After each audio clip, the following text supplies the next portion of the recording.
Well,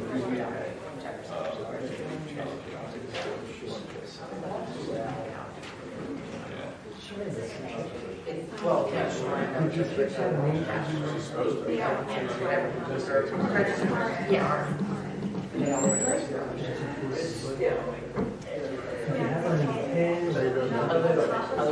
I think you have it.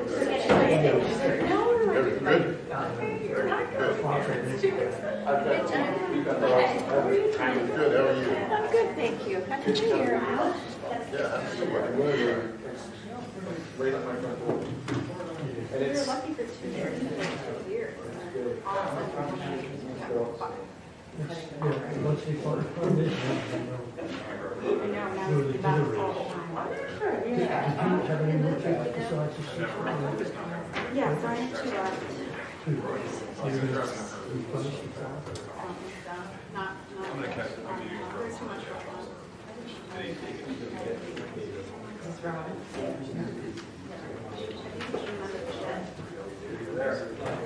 Bacon's.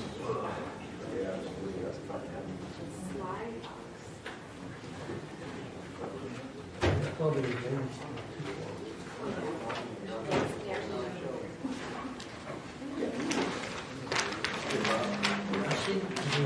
Do the resolutions for all of the that's something.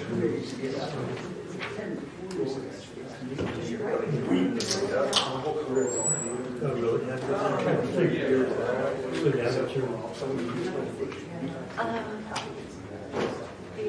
The entire Salt Lake, like where you can pull on the Bible and Salt Lake. Yeah.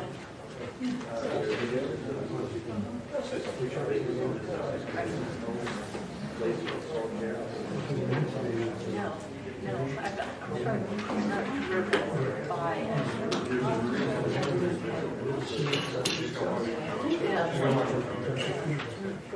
They're getting more with snow right now. So much snow.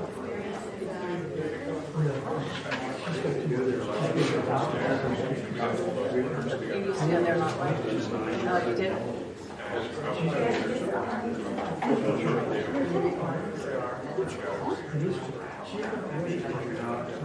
Yeah. Yeah. Yeah, yes, yeah.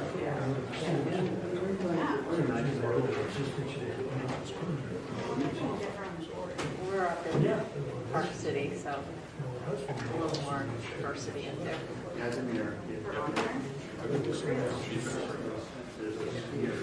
Yeah, a couple of never French city.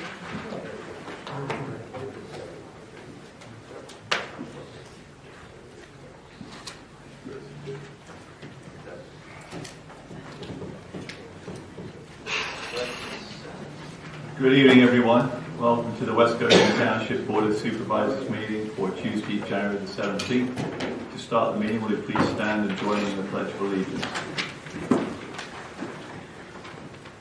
I pledge allegiance to the flag of the United States of America and to the republic for which it stands, one nation, under God, indivisible, with liberty and justice for all.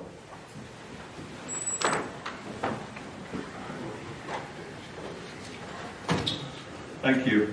Please be aware this meeting is being live streamed on the Township YouTube channel, and also the meeting may be audio or video recorded by people present in the room.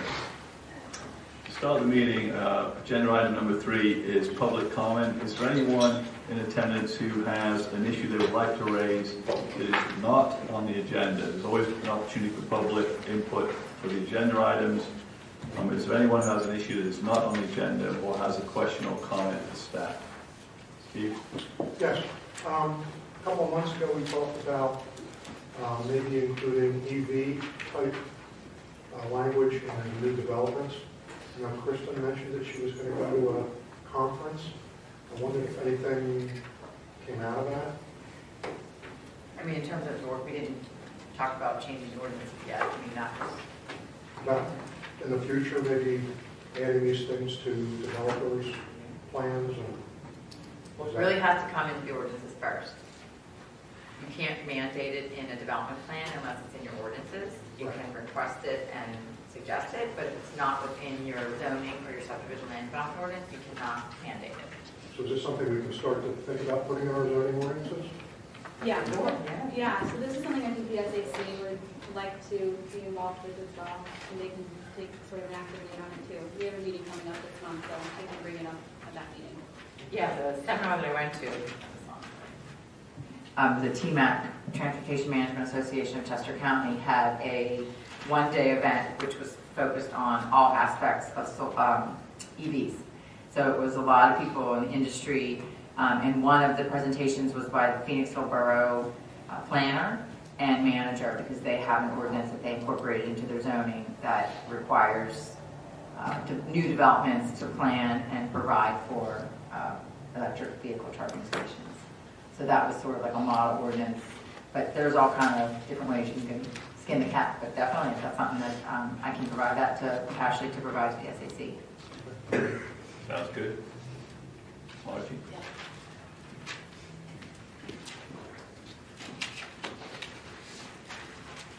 Hi, good evening. Happy New Year all. For the last, this would have been 8 years that I would have been requesting of my elected officials to create some type of budgetary oversight, citizen finance committee. So I've given up.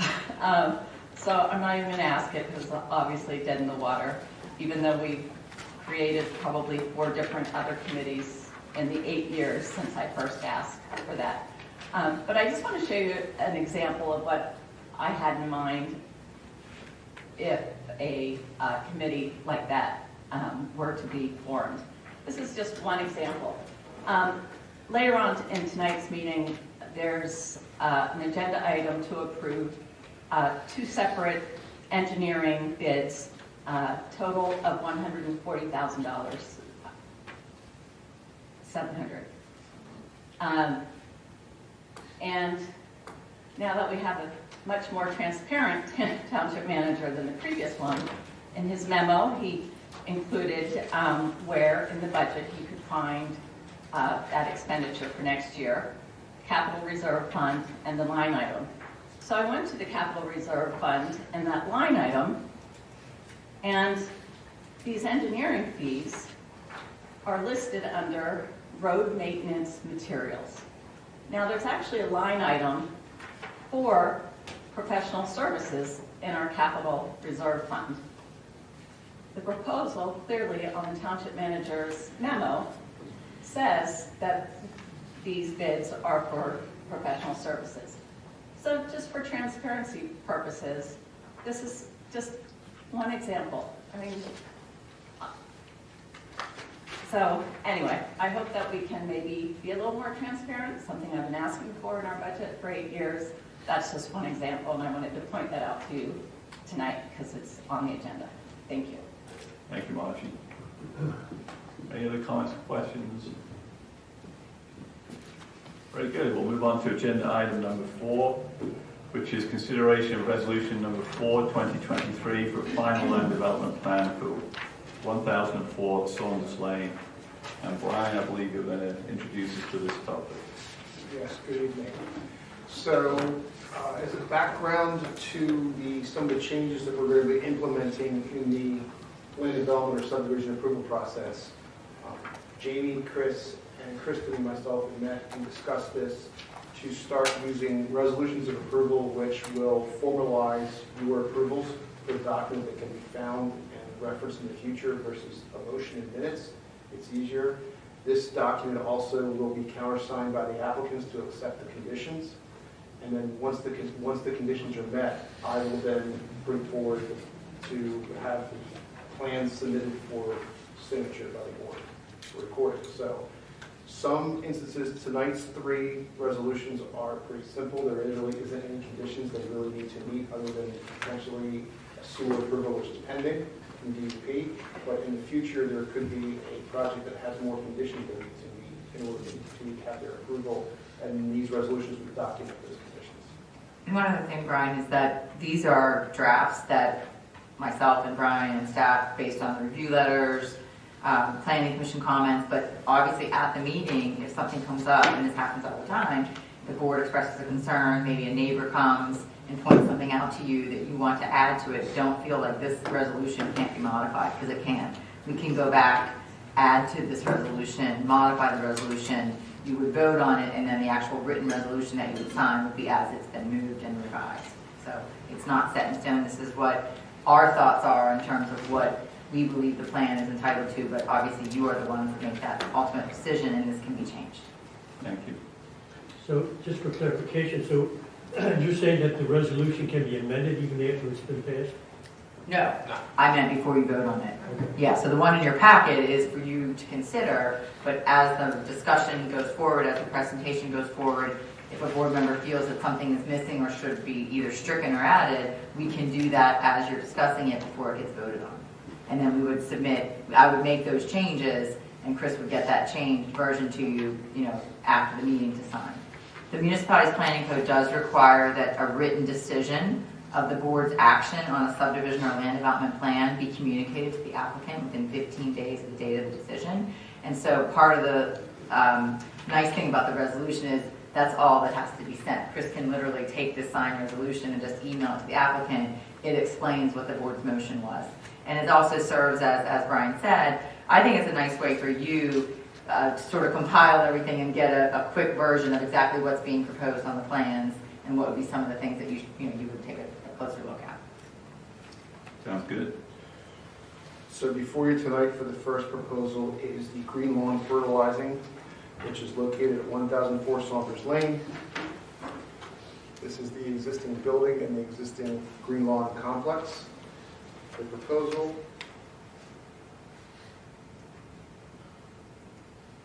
is to, here's your existing building, is to add a new building, a gravel parking laydown area, and expand the parking lot and expand the access to the new parking. The project was reviewed by HRG and reviewed by Rick Craig, both of which are complete for the land development portion of it. They're still working through a few minor sewer details with HRG for connection, but there's nothing that they're going to be doing that would change the plan. So the plan tonight is what is listed in the resolution. There is no relief being sought by the applicant. And I have no further comments or any objections to the plan. Arlene, I was wondering why is an MPDS permit required on this property? The limited disturbance is greater than an acre. The area that's being disturbed is greater than an acre? Yes. Okay, so they're going to have to do sampling events and fluid monitoring and all that also? No, that MPDS is you're thinking of as for a treatment MPDS. Right. Stormwater MPDS, there's no sampling requirements. It's a construction permit. Okay. An MPDS for limited disturbance over an acre is a construction permit. Once the construction's done, they can close their permit through a process called notice of termination through the conservation district and DEP. The permit is closed and gone. The MPDS treatment permit, like you'd have for a wastewater permit, is perpetual.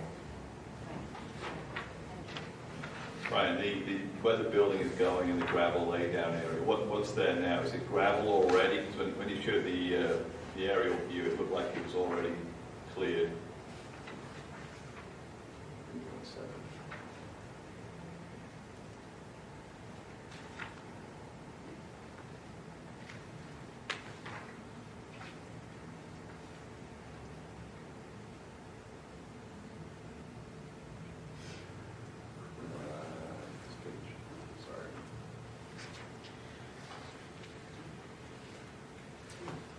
So the area of the gravel, which is over here, is a cleared area. There is a stormwater facility that's currently a small basin there, and there is a historic resource which they would contact and get permission to remove. So the building footprint will be in this area, and the gravel area will be where the existing stormwater is, and they're replacing that with this new development. Okay, what's the stormwater improvement that's going to be made as part of the development? The basin will go away. Yes.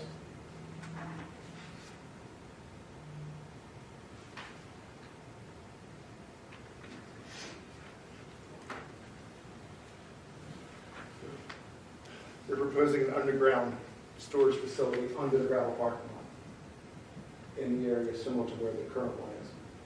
And this is all acceptable per our requirements, right? Yes, this has all been reviewed for conformance with your ordinances through Rick completed this review Okay. in September. And the parking space is asphalt? Yes, this area is asphalt, this area is asphalt as well. The only thing that's gravel is the area right here.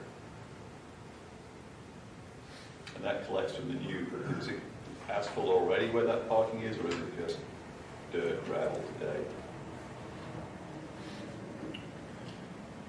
So maybe so you can see it better in a second. Currently, there's an area of gravel here, and then you have two buildings they're removing. So the new parking lot's going to be extended over that, and this gravel area in here is going to be replaced with asphalt, and then this area over here will become gravel. Is the rainwater on the new parking spaces, does that go to the new stormwater? Yes. Okay. Any other board members have questions? Yeah, I have a question. On that particular print there, in this area right here, there's an existing brick building. It's, I believe, it's a Class 2 historical resource. Yes. Now, did the historical committee, did they have a chance to take a look at that? Can you give me a status update of that? Yes, from what I can find in the project notes, the historical commission did review it and didn't have any comments on it. Were they supposed to take inventory or something like that of that building? Or they're just they're okay with it just going I away? think they're okay with it going away, based upon the notes I can find in the file. I mean, one of the things they wanted to do when these things came up before was kind of just document what the building was, whether that means taking photographs or whatever else. So I presume they've either done that or decided they didn't want to do it for this particular structure. Yeah, Rick wrote a clean letter back in September for this project. September 7th was the date of his letter.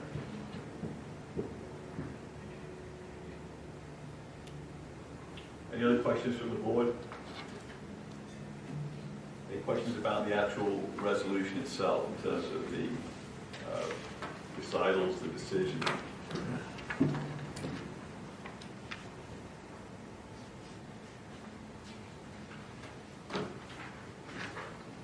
No. Okay, so does someone like to make the motion to approve resolution number 4, 2023? Thank you, Ashley. So Ashley made a motion and Tina has seconded. Is there any other board questions about the motion? Are there any public comments or questions about the motion and the resolution? Doug? Brown, were they able to meet the tree replacement standards? If tree replacement was required, Rick would have reviewed it and required it, yes. So they were able to meet it? If it was required, yes. There's no waivers granted, so. There's no waivers I would say requested yes. or granted, so there's no relief from any of the ordinance requested for the project. Thank you, Doug. Any other questions or comments? Just a quick question here. On the resolution, there's item number 3 under decision. The applicant shall execute a development agreement and a financial security agreement. Can you expound on that a little bit as to what did that consist of? I can see a lot of this is boilerplate language, but that there seems to be specific to this particular Saldo application. So every land development, and if it's approved, if there are public or quasi-public improvements, the developer is required to post 110% of the estimated cost of those improvements. So they submit an opinion of probable cost for things like if there are sidewalks, street trees. I don't know, Brian, are you requiring for infiltration facilities, stormwater facilities? Stormwater, sanitary. So they submit an opinion of how much it's going to cost to build those specific facilities, and then they have to post, they sign these agreements, they're form agreements, land development agreement and a financial security agreement. And it basically says you're going to build it per the plan, there's a time frame for when they have to complete the improvements, and then they have to post the security that we hold on to until they complete the improvements.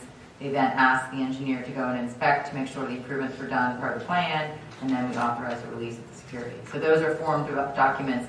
You only need the financial security agreement if there are public and quasi-public improvements. So in some subdivisions, for example, if all they're doing is changing the lot line, there's no improvements being built, there's no reason to post security or enter financial security agreement. Okay. I got one other question as well. So looking at the decision number 4, that there's a requirement there for a stormwater best management practices operation and maintenance agreement. I mean, this is good that we're doing these resolutions, because is this a typical requirement for this development? Yes, it's required by your ordinance. Yeah, everybody that has to do stormwater management, your stormwater management ordinance, and this one was approved under your 2013 version, but your 2022 version has that same requirement, and there is a model ordinance, model agreement that must be recorded anytime there are new BMPs built on a lot, that basically tell the lot owner, these are being built, you're responsible to maintain them, gives the township access rights to make sure they're being maintained, explains the frequency by which they have to be maintained, and what the ramifications are if they don't. This is the one where we had a little bit of conversation about the language around the inspection of them, or? Well, that was actually section 706 of the ordinance, where we were determining whether the landowner or the municipality should perform the inspections. But that language, in fact, Brian and I spent a lot of time making sure that the adopted ordinance language gets carried over into these stormwater agreements. Okay. And then it's recorded, so it runs with title. Very good. And now, once you approve it, that the agreement hasn't been prepared yet, because the approval date of the plans is still in the agreement when the township approves the plans. Any other board questions or any other public questions? Okay, ready to take a vote? All in favor say aye. Aye. Any opposed? Motion passes 4-0. Thank you, Brian.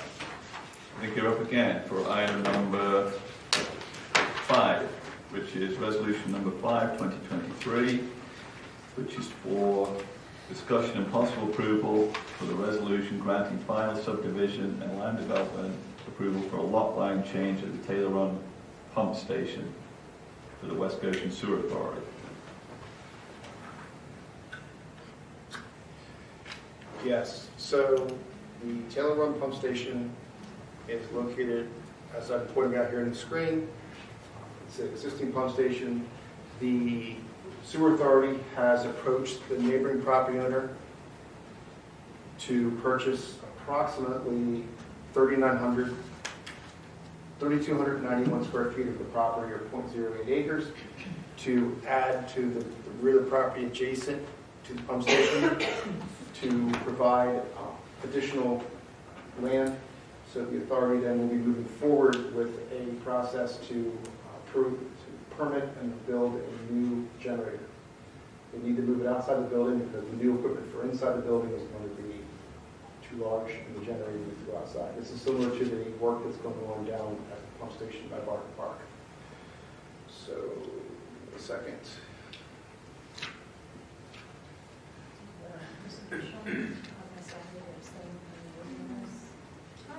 So this is strictly a lot line change. This is the existing configuration of the lot that I'm tracing in the green here. And the proposed configuration is to remove the lot line where you see the Z and to extend it across from the back here so they can come all the way to the front eastern property line. The development proposed is strictly a lot line change. So in the resolution, there is not any provisions for financial security. Just from a legal perspective, do we need to wait until the agreement and sale goes through before this is approved? No, because it's contingent upon, and I think this property owner has to sign the plan. So, Yeah. that's fine. Okay. Yes, both property owners, the VDOC and the authority have to sign the plan to allow it to be recorded. Okay, because we're about a month or two away from closure, so closing, so that's why I asked. Well, the sewer authority has to go before the zoning hearing board to request a variance to build this pad in the floodplain. Special exception. Yeah, special exception. So that'll be later this month, I believe. Yes, in 2 weeks. This tonight is just a resolution to approve this lot line change. Approve the lot line change to remove this lot line, basically running in the north and south direction, and to create the lot line east and west across the back of VDOC or parcel B. If there's no development plan for that particular parcel that's being proposed to be added here, what's the point of it? Why extend the line out? This is the area they need the addition to create. There will be development, it's just not part of the discussion tonight. The plan tonight is strictly to create the parcel, to allow VDOT, to allow the authority to buy it from VDOT. Without this plan, there's not land that they can buy. Legally in Pennsylvania, you have to do a subdivision to create a parcel.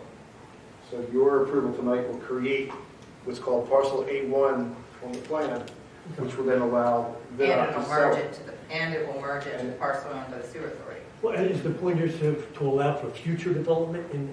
Yes. Is that the purpose? Yes. Okay, Yes. that's what I'm trying to Future figure out. development. That's what's driving The this. sewer authority will have future development in that area. Future is near term, not Yes. years So away. right now, there's no development plan, but there will be sometime in the future, mainly for a pad for a generator, is that the idea? Well, the phrase "no development plan" is we're creating a new parcel, and it's going to be merged into another one, but there's no development plan within its conversation. Associated with this particular proposal at this time, Yeah, but there will be there some. will be. In the very near future. Any other questions from the board? Is someone willing to make the motion to approve resolution number 5, 2023? I'll make that motion. I'll say. Thank you. Any board comments or questions on the motion? Any public comments or questions? Very good, we're ready to take the vote. All in favor say aye. Aye. Is there any opposition? The motion passes 4-0. Thank you, Brian. On to agenda item number 6, which is discussion and possible approval of resolution number 6, 2023, granting approval for final lot consolidation plan for a 15,000 square foot area to be added to 815 Paoli Pike for Perfect Self-Storage LP. Yes. Perfect Self-Storage is located directly west of the Stanberry development, which is currently under construction in this area. And as part of the Stanberry development, there was a parcel in this area that was carved out to be conveyed to 5015 Paoli Pike. The plan was reviewed and recommended for approval by the Planning Commission back in April. It was held to come to the board until the subdivision for Stanberry was recorded. That plan was recorded at the end of December. So this is the first meeting we could bring it to after the recording of the Stanberry plan, which created the parcel, similar to the last one, where the parcel was created but not conveyed. This is now, the last one created and conveyed, this one just created the parcel, which is this piece you see right here, is the parcel which was created by the Stanberry subdivision plan, which was recorded in December. By removing this lot line and consolidating it, it now consolidates it to the parcel with the self-storage place. And he needs it in order to build additional self-storage units, is that correct? Yeah, he needs it in order to expand this building right here to make it equal to the other 3 buildings. That will be coming forward at another time. Tonight's proposal is strictly to create the merged lot between the 2 parcels. There's no construction proposed. Once again, no financial security is required for this development. Once approved, this can be then recorded, and then we move forward with land development. Okay, any questions for Brian or Kristen on this? From the board? Is someone willing to make the motion to approve resolution number 6, 2023? Thank you, Ashley. Is there a second? I'll second. Thank you, Tina. Is there any public comments or questions on the motion? Steve? So when they come back for approvals, does that mean they're going to have to come with the stormwater plans Yes, as well? that will all be part of the land development process. Any other questions? I have one. Is that all protected land back here too, of the northwest portion of that? Is that protected? As far as building from a flood zone and wetlands and? Well, I believe this portion right here, Chris, that's the portion that we're looking at, we'll be discussing later. That's the land that the township is considering taking dedication. To the west of that? This piece right here. I believe so, yes. Okay. This is to the west of the piece that there, and my understanding is this parcel Yes. will most likely be preserved as green space because they need the green space Right. in That's order what to I thought it expand was the building. protected. Plus it's probably protected that area. I mean, the immediately, what is it, north? Northwest. That is another development. That's a property that comes up, says East Washington Street potentially. It's just,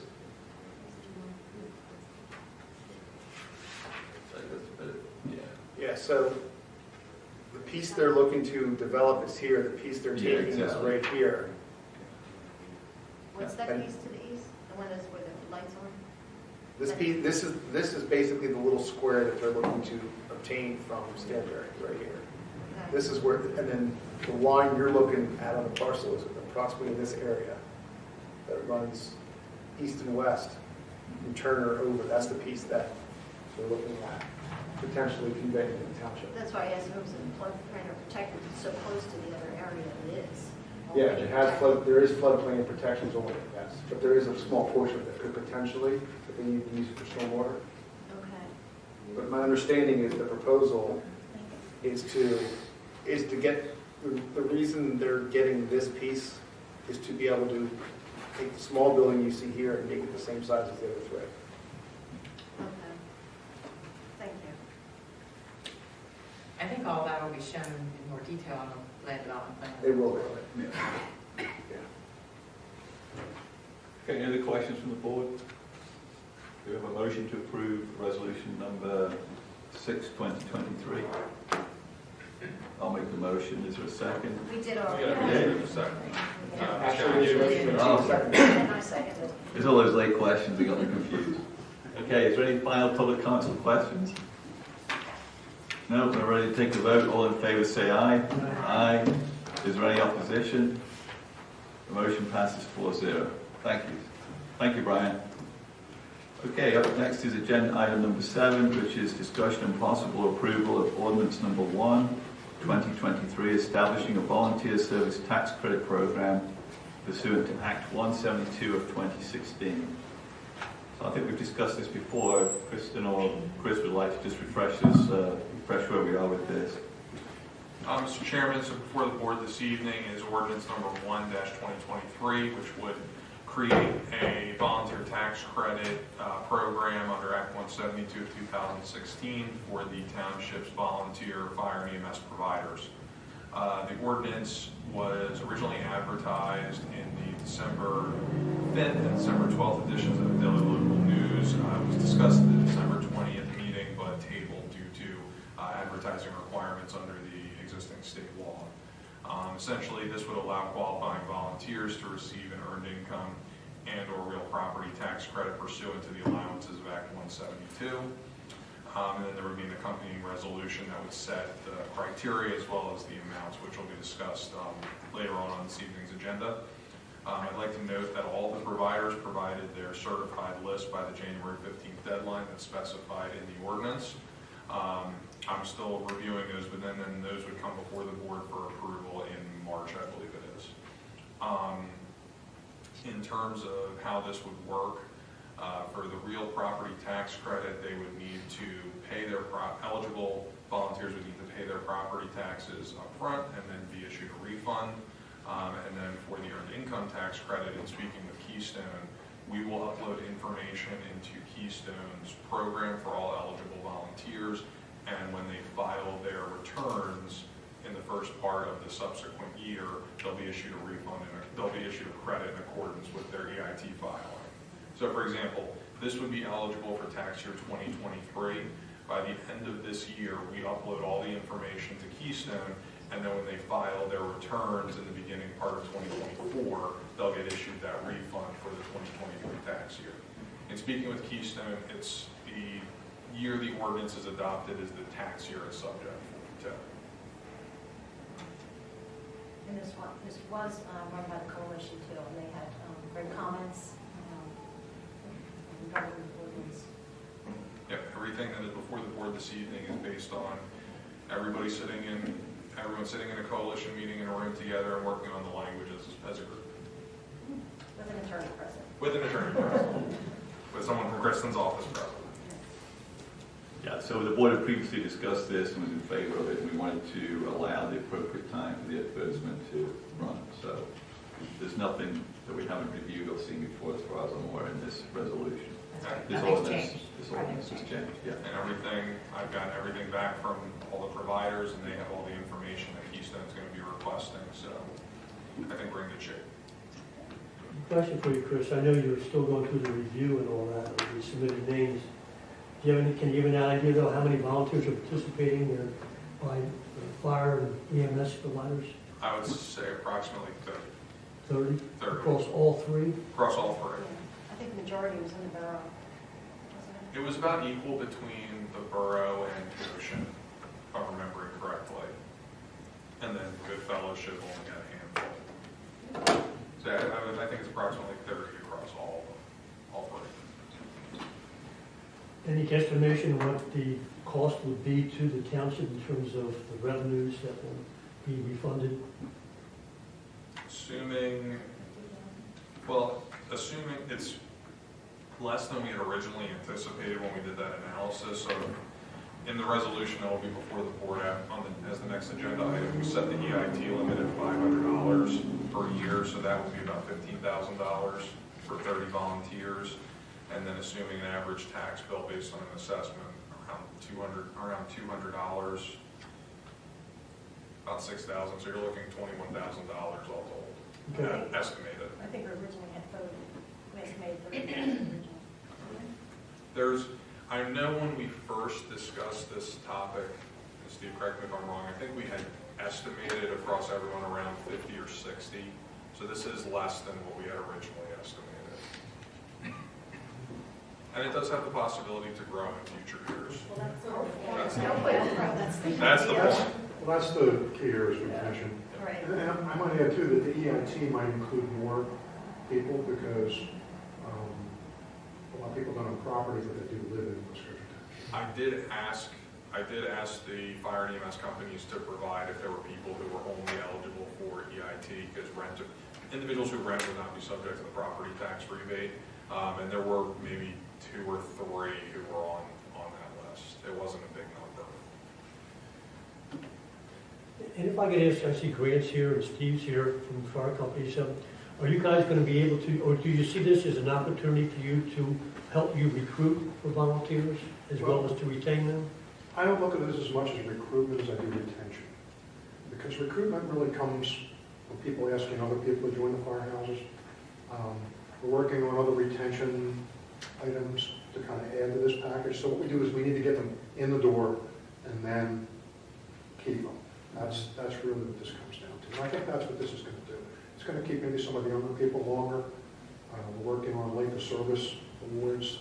Bob and I are both on that committee. And I think I heard through somebody the county may be even looking at giving some credit here too.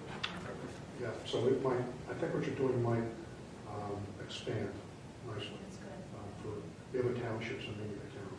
So. Great. And my plan was, once approved by the board, to send this to the providers so that they can distribute this amongst their groups and maybe use this to other municipalities in their service territory as like a model. They already got a favorable response from everybody. So. What about you, Grant? What's your opinion on either retention or recruitment from the EMS side too? So, as Steve said, most of our recruitment is at the younger age, 18 to 21. Some of these things aren't really on the radar at that point. But as they settle and have a family and, make ends meet, these things are very important. There's a great deal of appreciation in our firehouses for the township, bringing this forth. Hopefully it will have an influence on the other townships that we serve. I'm already meeting with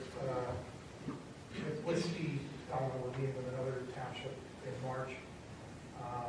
So hopefully we can grow this and make it impactful for all of our residents, or all of our members who live across 4 townships. If you need any help with that, let me know, Grant. Yeah, and as we've said it before with the coalition, and the amount of work that's been accomplished in the last year, or less than a year, is really pretty impressive. When you think about the variety of people in that room and the different interests in this kind of thing, it's pretty impressive that this has come to fruition so quickly. So thanks to the township and everybody who's pushed this, and Steve and, all the other fire companies. It's great to be part of it. It's a great team. Great team makes great dreams. And more to come, more good stuff to come. But I just think that this is really something that should have been done a long time ago, but now that we had the opportunity to make it happen, it's a good thing. Yeah. Great. Well, good. So is the supervisor willing to now make the motion to adopt ordinance number 1, 2023? I would love to make that motion. Yeah, Thank you, Tina. John, you'd like to second it, right? I guess I would. All right. Is there any final comments or questions from the board or the public? Very good. We'll take a vote. All in favor say aye. Aye. Aye. All, is there any opposition? Motion passes 4-0. Great. So now we're going to talk about resolution number 7, 2023, which is the criteria for volunteer tax credit program. And yeah, Chris, you want to just walk us through the headlines again on this? Yes, Mr. Chairman. So before the board this evening is proposed resolution number 7, 2023. This resolution was previously discussed at the December meeting, but was tabled. And this would establish the criteria for the volunteer service tax credit program that was just created by the board under ordinance number 1, 2023. So just to review a few items that are contained within the resolution. The real property tax credit is capped at 100% of the total tax liability as permitted by law. The earned income tax credit is capped at $500 per year. And this number is in line with other regulations of this nature. Based on our research, we looked at a variety of different municipal regulations for this kind of program, and $500 was generally consistent. The volunteers must be members of an entity serving the township, which would be Good Fellowship Ambulance Company, Goshen Fire Company, and Westchester Fire Department, essentially the providers who are approved annually by the Board of Supervisors. And the eligibility criteria for each respective provider is outlined in the resolution. When we were coming up with this in the coalition, we couldn't settle on one criteria that fit everybody, so we thought it was best to break it down based on each separate company with their own criteria, so that's outlined in the resolution. As with the ordinance establishing the program, the proposed resolution was also posted on the township website. And this will be provided to, along with the ordinance, this will also be provided to the providers as well as Keystone. Thanks, Chris. I just had a couple of questions. On number 2, the amount of the property tax credit, I mean, it is 100% is what we're approving, so if this up to seems, I don't think the words apply. I can see in the earned income tax where it's up to $500 because someone may not be paying, full, it may not be earned enough to pay that $500, but on the tax credit, it is 100% is what we're approving. Yeah, we can make this work. Yeah. So it would read, shall be entitled to a tax credit of 100%. I think equal to. Equal to. That better, equal to 100%. And then that would apply to 3 also. No. No. Because you have no, you may have only Our done needs be it. higher than, Yeah, in some right. cases. So, Chris, can you just remind me again, so if we're by adopting this today in January of 2023, I know you already said it once, but would you mind repeating it about how the earned income tax is paid this year, how the person gets a credit for that? So essentially what will happen is through Keystone has a program called KeyTrack, it's like their online portal. What I will, in October of each year, they send out forms to municipalities who have this program.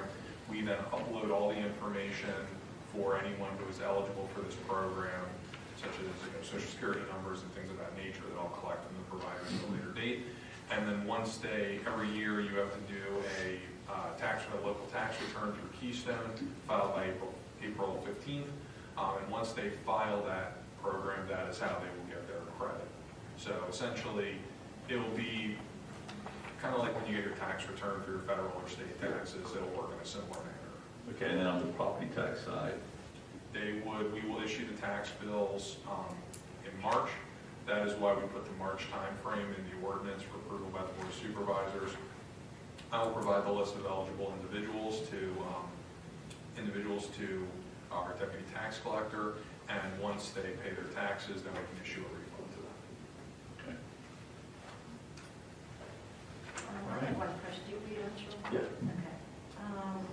guess from a legal perspective, on number one, Kristen, as you know, the Westchester Fire Department is comprised of 3 separate kind of entities. Do we need to say at the end of the sentence, organizations and their entities, or would just naming the Westchester Fire Department from a legal perspective cover all of the local ones in Westchester? Well, I think the Westchester Fire Department is the name of the entity. I mean, I think. That's what I was asking. Does that cover all? Is that Yeah. the legal name of all the entities in Westchester? Well, there's 3 different fire companies That make up that. that make up the Yeah. That's Westchester what- Fire Yeah, Department. I think that's fine the way it is. Okay. And that's what it's called, is the Westchester Fire Department. Department? Okay. Is the company kind of under the organizational umbrella for the department? Or are they separate entities? Well, yes and no. The borough supplies all the equipment and gear and provides us with grant checks and things like that. But we do operate as separate independent nonprofits within the department. I'm not sure if that's... Yeah, there are 3 separate legal entities that comprise the Westchester Fire Department. So I don't have a problem if you want to put in friends, which comprises, which is comprised of. and list Yeah, the I 3. feel more comfortable doing that. That's fine. Just Yeah, so that we we make can sure do we're that. covered with all. Not a problem. Just in case there's Yeah. something in there that we're not seeing from a legal Takes perspective. any ambiguity out of it. Yeah, Exactly, you can have it. exactly. Okay, great. Yep. So 2 changes would be in 1, under C, Right. putting in parentheses after and listing the 3 entities that comprise the Westchester Fire Department. And in paragraph 2, after tax credit in the second line, striking of up to and just say equal to 100%. Very good. Okay, well, I will make the motion to approve resolution number 7, 2023, with those 2 changes that Kristen just described. Is there a I'll second? second. Thank you, John. Is there any public comment or questions on the motion? Doug? Well, just one quick comment on authorized organization, number 1. Do we need to reiterate here, volunteers of the following organizations serving the township and residents of the township? I think that was hard-coded into the ordinance. It is. It's in section 74-57. Would be any value to reiterate that again? What is the resolution you're saying? Yeah. What says the township and its citizens? My resolution. It says volunteers of the following organizations serving the township and its So, citizens. serving the township and its citizens. We need to specify they have to be residents of the township as well. I'll have, Kristen, you're welcome to disagree, but I think since it's hard-coded, that kind of, I don't think it would be necessary in the resolution. It's already in the ordinance that's going to be codified in our code of ordinances.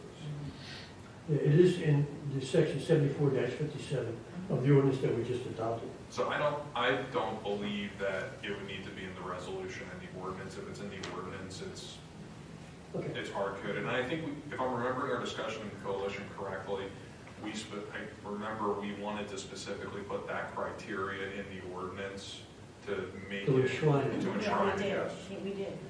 That was a big contention point. Yeah. I mean, this is under authorized organizations. That's what this is describing. Mhm.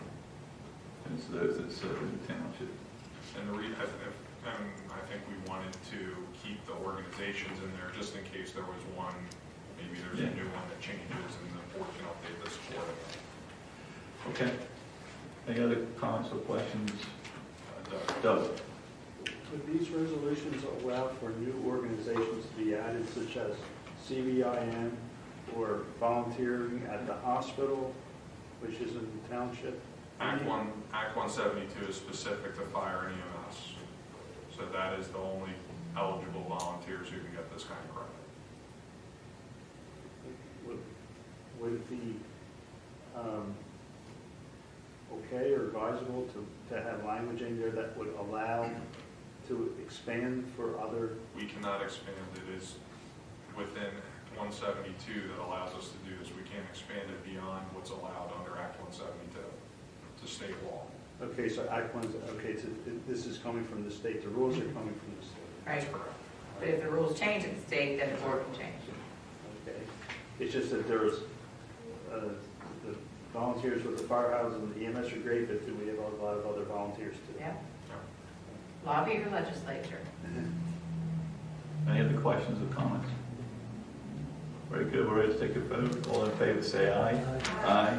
Is there any opposition? The motion passes 4-0. Thank you, Kristen and Chris. Let's see what's up. Next is item number 9.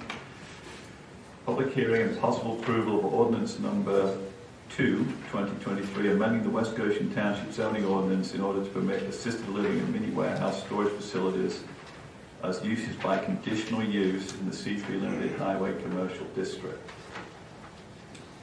So I'm going to start with, just because it's a zoning amendment, there are certain procedural requirements that the municipality's planning code requires the board to follow. And I'd just like the minutes to reflect, and I've handed to Chris what these exhibits are so that the minutes can show that we have followed the right procedures. The first is a proof of publication. Tonight's hearing had to be advertised for 2 consecutive weeks. So we placed an advertisement in the Daily Local News on January 6th and January 10th of 2023. Second, we sent a copy of the proposed ordinance to the Law Library and to the Daily Local in case anybody in the public wanted to inspect the full copy of the ordinance. We also sent a copy of the ordinance to the Chester County Planning Commission. They issued a review letter on December 16th, 2022. In that letter, which if the board has it, they always do a great job of describing what the proposed amendment does, and so I'll go through that. It changes the use regulations for the C3 Limited Highway Commercial District to allow by conditional use an assisted living facility and a mini warehouse self-storage facility. And then it has specific standards for those particular uses.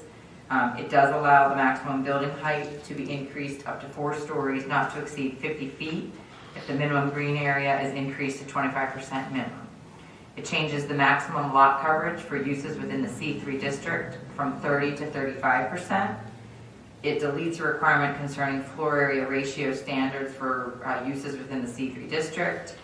It amends the building setback line standards from a minimum setback of 40 to 50 feet. It amends the parking requirements for assisted living. One of the comments that the county made in the December 16th letter was that they felt that the language on the buffer yard was a little bit confusing.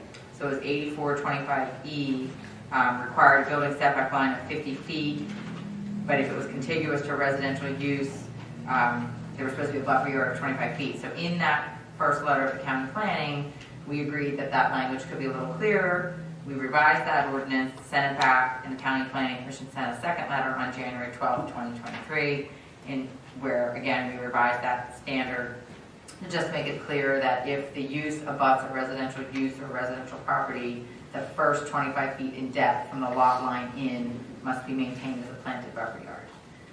So that is what this ordinance does. We follow, as I said, we follow the state requirements, and happy to answer any questions. Does the board have any questions? No? Okay. I'll make the motion to. Okay, I'll second the motion. So I have a motion to adopt ordinance number 2, 2023 by John, and I seconded it. Is there any public comment or questions? Yes, sir. My name is Bill Freese. I'd like to ask the board not to approve this as written.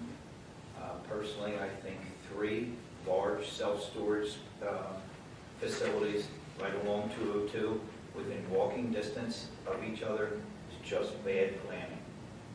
By adding self-storage and mini warehouse, in essence, you're approving an I-2 use. I-2 is limited to 35 feet. This is going to 50 feet, which I believe is excessive. I'm asking you not to approve it as written. The assisted living space, I think, is a great idea. But at this point, Jim and I happen to be an owner of a soon-to-open self-storage facility off of Haggerty Boulevard. It's just bad planning. If the Quality Inn had had a higher occupancy rate, you wouldn't have had the problems that you had for the neighbors and the reason why the Quality Inn is going out. By having 3 self-storage facilities that close to each other right along 202, you're almost condemning them to a lower occupancy rate. And there are many problems to fight in self-storage with actions of the people that rent there. If your occupancy rate goes down, your income goes down, and your maintenance has a tendency to drop. I don't personally have any problem with the assisted living, but I think to include self-storage, which is really an industrial use, in C3, I personally believe it's wrong in this township. Thank you for your comment. Is there any followed by the board or the staff on that comment? We've already approved this self-storage as part of the C3 previously. This tonight is just a change in the language. Is that correct? Around the setbacks? No. No. This is adding it to the C3 zoning district. It's not currently part of the C3 zoning district. I thought we'd already approved it. Did we vote on an ordinance now? No. The board authorized the ordinance to be prepared and then to be sent to the county for review. Okay. We've been having this discussion now going on for, 6 months? This is not something new for the board. And the planning commission has reviewed this, and their recommendation is to approve it. I remember we had multiple meetings with this over probably 2 years, really, when it first came to the attention. It was originally a farm development. So. There were several prior suggestions on proposed developments which we did not approve, but this particular plan that came forward to the board, we felt would be appropriate. I think one of the things that the board liked about this particular use is the low volume of traffic. And they had a room full of people from Westtown who live in the neighborhood that were very concerned about the types of uses that were being proposed in the C3 district that potentially could impact them from a traffic standpoint, given that access is a little bit difficult. So one of the, I think, benefits that this use provides is just the low volume of traffic coming to these uses. Any other comments or questions? Margie? I just wanted to make a comment on one point that Mr. Freese made, and that was that self-storage as zoned in the industrial use has a height limit of 30 or 35 feet. And it does seem, if you want to call it unfair, that now in this case we're allowing up to 50. Seems that we could at least keep that in line with all other self-storage that have that height limitation. But the height isn't just specific to self-storage. It's the area and bulk requirements are specific to the C3 district. And so it's across the board, the C3 district, that the height can go higher provided that there's additional green area. So there's a little bit of a caveat that it can't go to 50 feet unless you're going to add more landscaping and green area. So is this not just the... It's not just self-storage that gets to go to 50 feet. That's not the way it's written. Okay, but is this self-storage as the preliminary plans going to be 50 feet? I don't know. I don't We have have it. not seen land development plans. Yeah, I don't know. But again, there are conditions that have to be met in order to go to that height. It's not just straight to that height. Any other questions? Very good. Let's see, where are we? We have a motion and a second, right? So we're going to take a vote. All in favor? Say aye. All opposed? Motion passes 4-0. Thank you. Next on the agenda is item number 10. Discussion and possible approval of resolution number 8, 2023, authorizing the submission of a park and trail improvement grant application to the Chester County Parks and Preservation Department for improvements to West Goshen Community Park. Chris. Mr. Chairman, before the board this evening is proposed resolution 8, 2023. This resolution would authorize the submission of a grant application to the Chester County Municipal Grant Program for a park and trail improvement grant for West Goshen Community Park. Specific components of capital projects that have previously been discussed for West Goshen Community Park, including improvements to the basketball court, the installation of a splash pad, drainage improvements at the tennis courts, and the expansion of the family bathroom facilities. As West Goshen Community Park is approximately 32 acres, the township would be eligible for funding at a maximum of 50% of the cost up to $250,000. Jamie is beginning work on this application, and a resolution is required to accompany the application that the township will submit, and the deadline is February 28, 2023. And this is the board previously authorized the submission of an application to DCNR for this project. Unfortunately, we heard that our project was not funded, so this is the second of 3 applications that we are looking at for this project. The other one is the Community Conservation Partnership Program with DCNR, which I believe just opened up today. When is that closed? Mid-April, I believe. So this is with the county. This is with the county. And do they usually only choose one application, or do they have more? There are multiple applications. Okay. In fact, when I worked in Malvern, we got 2 for different projects in back-to-back years. Okay, so the board member willing to make a motion to approve resolution number 8, 2023. Thank you, Ashley. Is there a second? Thank you, team. Is there any board comments or questions on the motion? Is there any public comment or questions? Okay, ready to take the vote. All in favor say aye. Aye. Aye. Any opposition? Motion passes 4-0. Next up is item number 11. Discussion and possible authorization to advertise the proposed ordinance authorizing the fire companies servicing West Goshen Township to recover certain costs associated with their activities. Mr. Chairman, before the board this evening is a proposed ordinance that would authorize fire companies who service the township to bill for certain services associated with their activities. This was recommended by the Township Fire Marshal Andrew Testa as a method to provide further financial assistance to fire companies serving the community and discussed in our Fire EMS Coalition. The board had previously discussed this matter as a resolution. However, it was determined that this would need to be done through an ordinance if the board desired pursuant to the Second Class Township Code. The ordinance before the board is modeled from a similar ordinance adopted in Newtown Township, Delaware County, and before the board this evening for consideration to authorize advertisement. There were some questions when this was previously discussed about how this would be handled. Essentially, this would allow the fire companies to bill insurance companies for certain activities defined in the ordinance, hazardous material activities and things of that nature. That was my question. There's no ordinances in Chester County as an example. We do not look at It- any. We you look know, at a it's- resolution. Yeah, I mean, there's other ones that were done, but quite honestly, I don't think they were done right. Because the Second Class Code specifically only gives you the authority to do it through an ordinance. So some people have done it through resolutions, and some people have done like policy statements, but I did not see any ordinances. That was our opinion, and if you're gonna do it, you need to do it through an ordinance.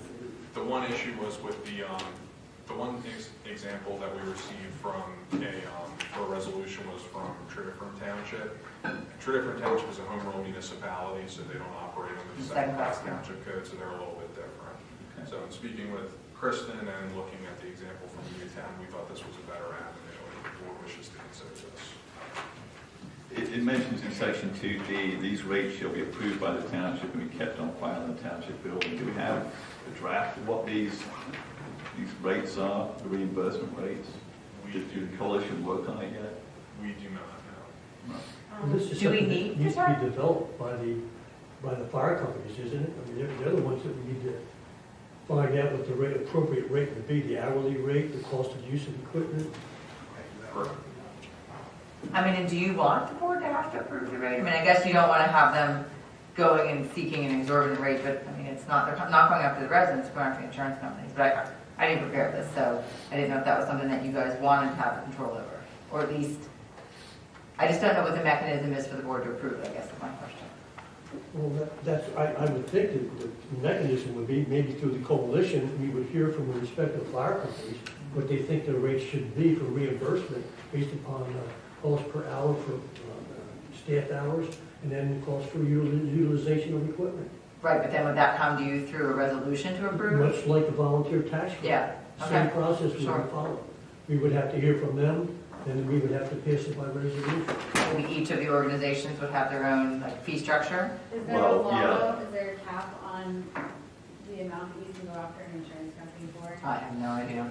I don't know. I'm sure there's a cap on what the insurance company will pay for it, but what you bill to them, I doubt there is. It's like your healthcare providers, right? They can charge you whatever they want. The insurance company says, I'm only going to pay this, and then the providers typically take that. So I think it's going to be the same thing. Do you want us to run it by the coalition to see what rates they suggest? I mean, I would suggest you have a uniform rate, not Yeah. two separate rates. And the other thing I have on that same paragraph you had talked about, Sean, is I'd like to specify these rates should be approved by who in the township? Yeah, that's why I said so maybe it's Yeah. by resolution of the board, Yeah. right? I don't care who we decide on, but I just think it needs to be specified, we should talk about rates, so that either the board or the township manager or somebody.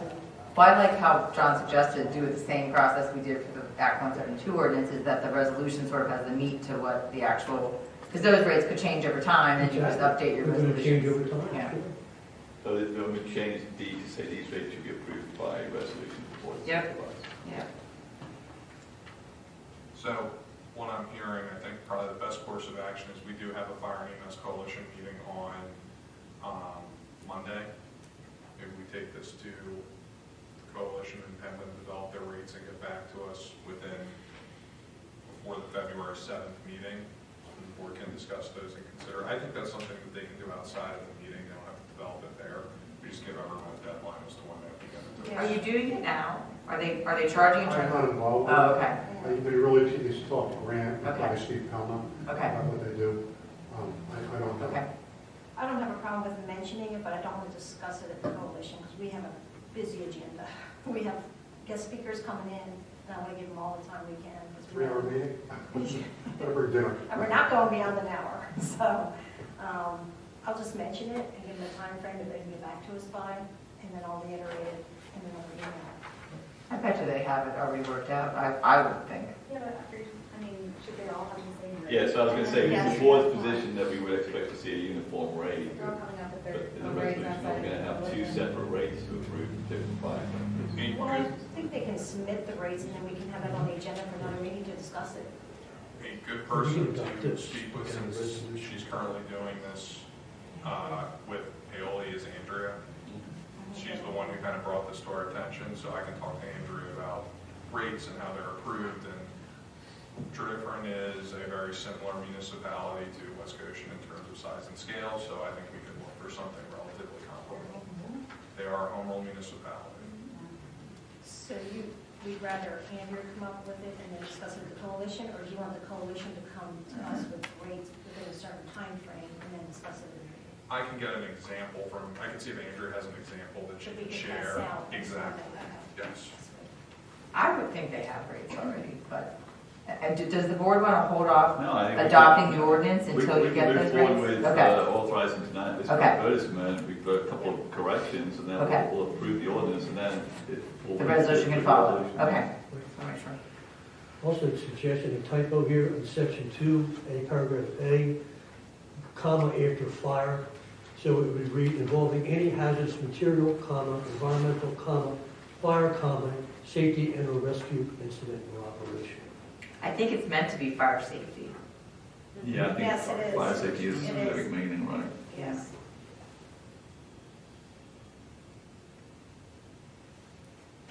Okay, so we'll discuss that very briefly, next coalition. Okay, so tonight I'm going to make the motion to authorize for advertisement ordinance number, what is it? This will be 3-2023. 3-2023. Is there a second? I'll second that. Thank you, Tina. With the change to D. With the change to D, yeah. Yep, And what's the note, is it 30 days? 7 days. This one's only This one's 7 days. 7 days. Mhm. Yeah. So you can do this at your, Any other board comments or questions on the motion? Any public comments or questions, Doug? So does this mean that if the fire company has a call to a fire and they can bill the residents' insurance company for their efforts, or? For materials that are utilized. So, It's a way for them to recoup the cost for, having to put out equipment, material, things of that nature. so they would need, so in order for the fire call to happen, they would need the residents' insurance agreement? no. No, It's not gonna, Yes, I'm going to stop them from responding, that if they do respond and incur costs for emergency rescue tools, equipment and materials, hazardous material abatement, personnel and hours involving hazardous material, environmental, fire safety, or rescue incident or operation, or vehicular accidents, they can request the homeowner or the motor vehicle person who was involved in the accident for their insurance to potentially bill the insurance company, but it doesn't mean they're only going to respond to you if you have that insurance. If there is an accident or if there is a fire, they are going to respond. Okay, so a couple of questions about the consequences of billing to the insurance company. So, actually, go ahead. So would it sort of eat into the insurance that the resident is able to claim after damage to their home? I think it depends on everybody's insurance policy. Will it affect the rates of that homeowner going forward? I think it depends on their insurance policy, but I think those are good questions. So conceptually, you're going to vote on this, the details we work out later? Well, the ordinance, they're just authorizing advertisement, so the actual hearing will take place at the February 1st meeting. The first meeting in February, which is on February 7th, so. I do think there's a need to follow. Who has the, you said two different houses? Yeah, we'll look into some of those questions. I think we need to find out what their experience is with this type of, well, for them it's a resolution or whatever. What's their experience with homeowners, insurance rates, the cost of being incurred by the responders, etc.? I think as long as the homeowner and the motorist are sort of, who's not at fault or somehow protected, and a no-fault sort of thing from the insurance company paying on that to the fire company, maybe that could be considered in the language, so. I'm not sure you're going to get a consistent answer. I think it's really going to depend on their policies. Interesting. Yes. Hi, Bob Shaw. Been in medical building for 30 years. So I'm going to tell you right now, you're going to run into a problem with insurance companies because, like you said earlier, medical building contracts. And when your questions, Kristen, when you hit for different, then where you get into problems is like deductibles, things like that. So if you allow it to bill, and they can bill the insurance company say, well, we're applying that to the deductible, then they're going to go after the homeowner. And that's not, I think, the purposes. Purposes, mostly would be like, you get to a bad fire, you have to use 50 gallons of foam. That's expensive. And I think that's what I think that's what Andrew was looking for. I can't speak for him. They're looking to recoup that. But ask that because you're getting into, believe me, you get insurance companies, you're in a whole web. Yep, you sure are. So we may not be back with all our answers on February 7th, but we'll try. And I'm going to call you when I have questions, right? Because you're going to be the expert at this. And thank you very much for passing the fire tax credit. It was proposed many, many years ago, sir. 2017. I never took place, so. Okay. Thank you, Bob. Thank you for comments. Oh, 17, okay. Steve, See you, Doc. Motion and a second to Offer advertisement. Okay, so is there any other public comment or questions?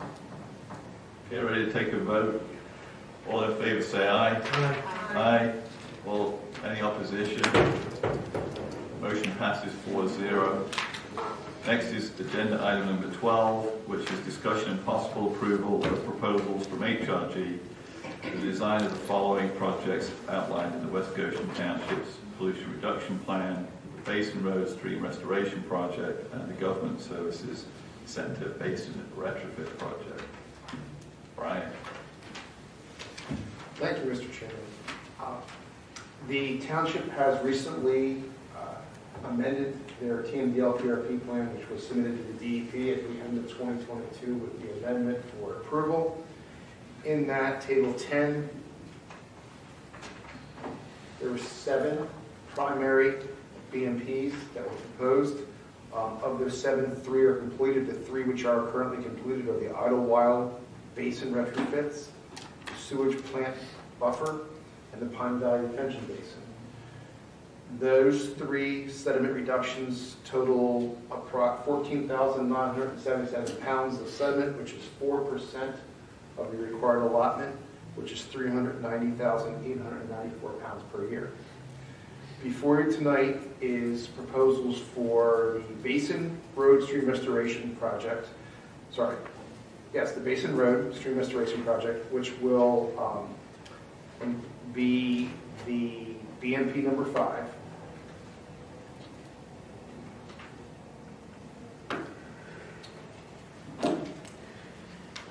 It is located in this area of the wooded lot to the west of Basin Road. HRG did provide in your PRP plan, the map of the basin. Now, remember in the past, the actual basin itself was to be retrofitted, but the DEP has considered the basin to be a dam because it is located within a stream. And in that case, the amount of permitting, construction, and everything else required for it and to restore it to a dam was going to be cost prohibitive and time prohibitive. So we backed the project back to just doing a stream restoration of the stream, which is within the basin tributary area, which is on property, which the township does control. So if we move forward with the basin stream restoration project, the proposal reduction is 49,450 pounds, which is 13% of your total. So that would then up your total for the process. That is the first one before you tonight. And as stated earlier, that cost has been put forward by HRG to do the work as $79,600. So Brian, is this the property that we don't have access to? We would need easements to access the property? I believe this is township property. But do we have access to it? Remember there was a basin that was not accessible even though it was owned? Don't recall. Maybe it's not this one. That was one off of me. That was off where? That was one off of Amelia, wasn't it? I don't remember. That's the last question. We got in there with the, on that one. So we don't, That's what we're talking my about. bottom line is here, we don't need an easement to get in here that HRD would be charging us to. No, good, okay. Carry on, right, thanks. Yes. So the proposal is to authorize HRG to prepare the pollutant reduction detailed engineering and construction plan for BMP 05, which is in your township PRP plan. I believe, Brian, correct me if I'm wrong, would also involve contract administration, bidding services, and things of that nature. Yes. So pretty much this would be full scope of outside of the actual construction. Yeah, the scope involves survey, preliminary design, permitting, final design, and project management. So Brian, would we ultimately need a third-party professional service to do construction, observation, and oversight, or is this the kind of project that maybe staff could manage, or what's your view? I would recommend third party. On this, we could use HRG, or you could utilize the services of Carol. Carol Engineering does current construction observation in the township. Okay. HRG has excluded that from their proposal, which I understand because until the project's bid and the timelines established, you don't know What's needed? construction. That's typical. Yeah. Does the actual plan ultimately have to be approved by the board? Is there, like, I'm a little bit confused with what the type of plan is that gets, it's not a land development plan, is it like a grading permit plan, which wouldn't come to the board? Yes, it's a stormwater plan for a basin retrofit, Okay. which under the ordinance under the stormwater ordinance is considered maintenance. Yeah, I just wonder if because it's township owned property, if it's not a bad idea for the board to see it again. I don't think that's a bad idea. I think that would be This is completely considered a basin appropriate. retrofit? Even though they deem it. Or stream restoration. Yeah, Sorry, stream yes, it will come before the board, sorry, because you'll be authorizing the submission of permit applications to the DEP for the stream restoration. Once we've got the final design, we'll know what the permit applications need to be, and we'll be reviewing it and approving it. Yes. Okay. I'm just curious, you may not be able to answer this because you're not HRG, but they talk about in the task 2.c about up to 2 stream restoration concepts will be evaluated and analyzed. I mean, do you have any idea what they're talking about there? What kind of different concepts will be utilized? There's typically the general concepts of structural or vegetative, depending on the level of, when they do the analysis of what kind of restoration, either structural or a combination of both, so you need to structurally support the banks before you restore them. That's the concept evaluation. There's different ways to provide that.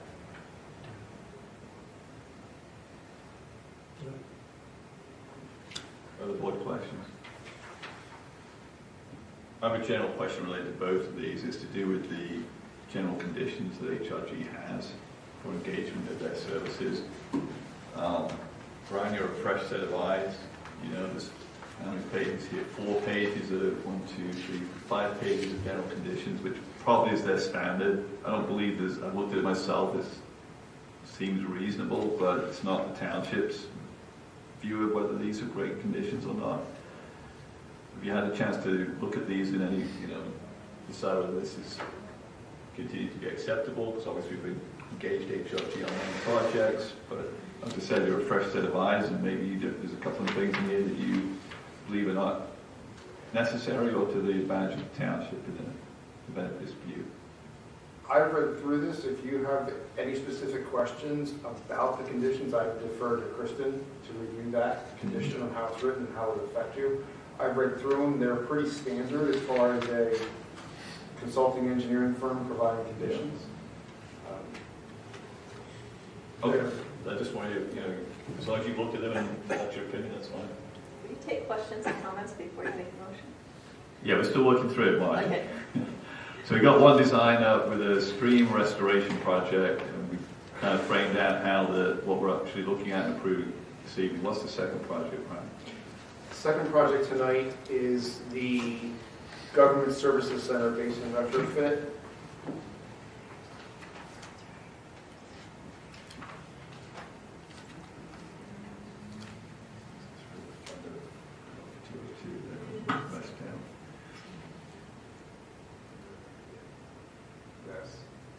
So, basin is located right off of Abbey Drive here by the parking lot.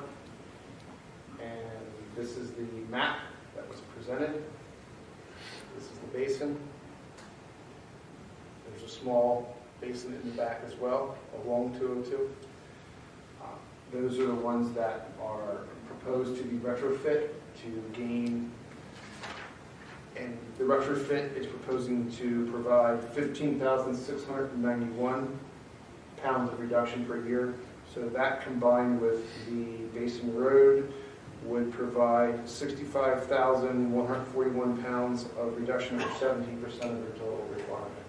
So at the conclusion of these 2 projects, which are both anticipated to be completed this calendar year, you're looking at 21% of your requirement to be achieved this year. Where you said 17% for For these 2 and together. the previous provided 4, So does that mean that the 3 that we had done already? only provided 4%. Are these the remaining 4, so these 2 represent the biggest bang for the buck? They represent the ones that don't need easements, don't need property owner, other than the county government. Yeah. Yes, so we They're easy to do. talked about it, Rick, myself, and Chris talked about these, and we strategized and agreed that these are probably the ones that can get done quicker. The other 2 projects, which are stream bank restorations, which are much longer and involve more property owners, require property owner cooperation, so they're going to require more legwork up front in order to get the work done. Are we going to start that process sort of while these are getting? The legwork I can start this year to approach the property owners, the other 2. So if they're in agreement, they will be given the budget for it next year for the design. Those 2 alone together are going to provide approximately 230,000 pounds of sediment for those 2 individual projects. So West Town Road stream bank restoration is 198,000 pounds, and Haggerty Boulevard stream restoration, which is on private property, is 132,000. So that's where your big bang is, because there's a lot of bucks involved. And when were we going to do West Town? When was it anticipated to do West Town? Engineering next year. Okay, and what's the percentage of contingencies is allocated in each budget? We need 5 potential contingencies. Usually there's like engineering 10% contingency. Oh, there's 20%. 198, 132,000 pounds per year. There's not, they weren't dollars. I mean, in the dollars. Oh, The we price don't, to do this. We don't know what it is. we don't, they're going to be for next year's budget. Okay. This is, yes. The two I'm presenting today are for this year's budget for cost this year. We have proposals for Haggerty Lane and West Town. Sorry, Haggerty Boulevard. They're calling it Haggerty Lane, but Haggerty Boulevard, West Town Road for your consideration for the 2024 budget. So this is about 140,000 for these two projects? 140. 140. Yes.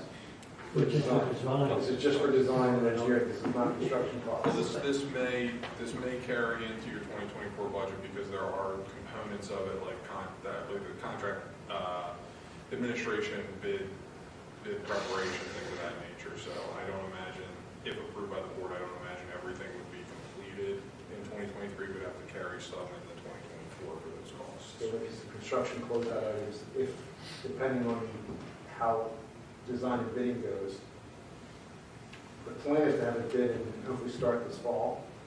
But if things happen, so we may have to end up bidding over the winter and constructing it in spring of next year. There's a lot of money coming down the pipe from the federal government to the state, to the county, for this infrastructure act that was passed by federal government. What are the chances we're getting any grant opportunities to help defray these costs?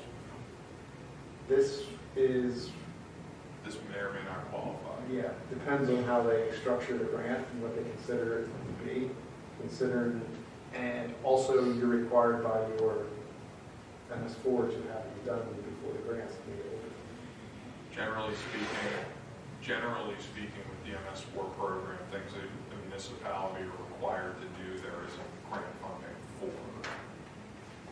That may change, but that's just generally speaking. Why don't we ask Carol to provide a proposal for the same scope of work? Could.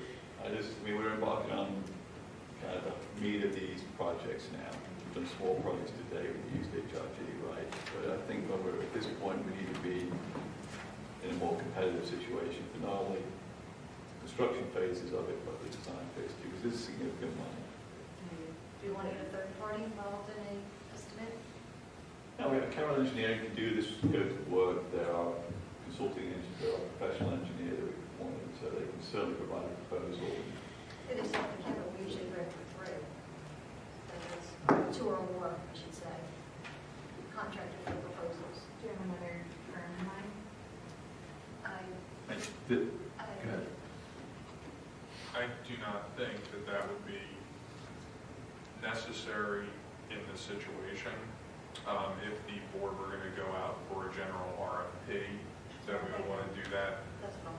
I think since you have a proposal from HRG, who the township has utilized in the past for similar projects, plus you have the consulting engineer appointed in Carroll Engineering, I think the 2 proposals, one from Carroll Engineering, one from HRG, I think that provides the board with enough comparison as to a direction to go down. And I think Carroll could put together a proposal in relatively short order that we could bring back to the February 7th meeting, and then make an informed decision based on those 2 if you want to go out for an RFP or another third party. I agree. The other thing is you want to use someone where you have a degree of confidence in their abilities to deliver projects. Carroll and HRG have that. We went for general bid. We're just looking for a low price. We don't. Then we'd be probably selecting someone we don't have experience with. They feel comfortable with either of those doing this kind of work. Yeah, both have done similar Good projects. design, yeah. Okay. We used Carroll Engineering for the Pine Valley and Amelia Drive project and for Legion, so we can ask them for a similar scope of work. Sounds great. Okay, Brian. Anything else? That's all I have tonight. So, opportunity for public input, Steve. This is on private property, I assume? The county owns this, or? County property. County property, this one. So what happened over the years that these basins don't work? Why are we building them?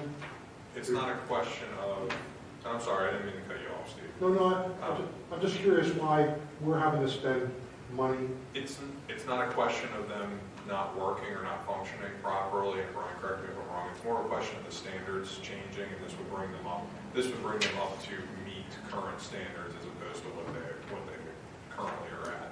Because I believe the GSC was constructed 30 years ago. Yeah. So you're using a basin that was built at 30-year-old standards. You know, they're not working now, or do they? The basin is currently functioning for the standards it was built to. The standards it was built to, you cannot take any credit for the basin in the MS4 program. So under the MS4 program and the TMDL program, the township is required to remove a certain amount of sediment from the waters of the Commonwealth, streams, creeks, things of that nature, within a set period of time.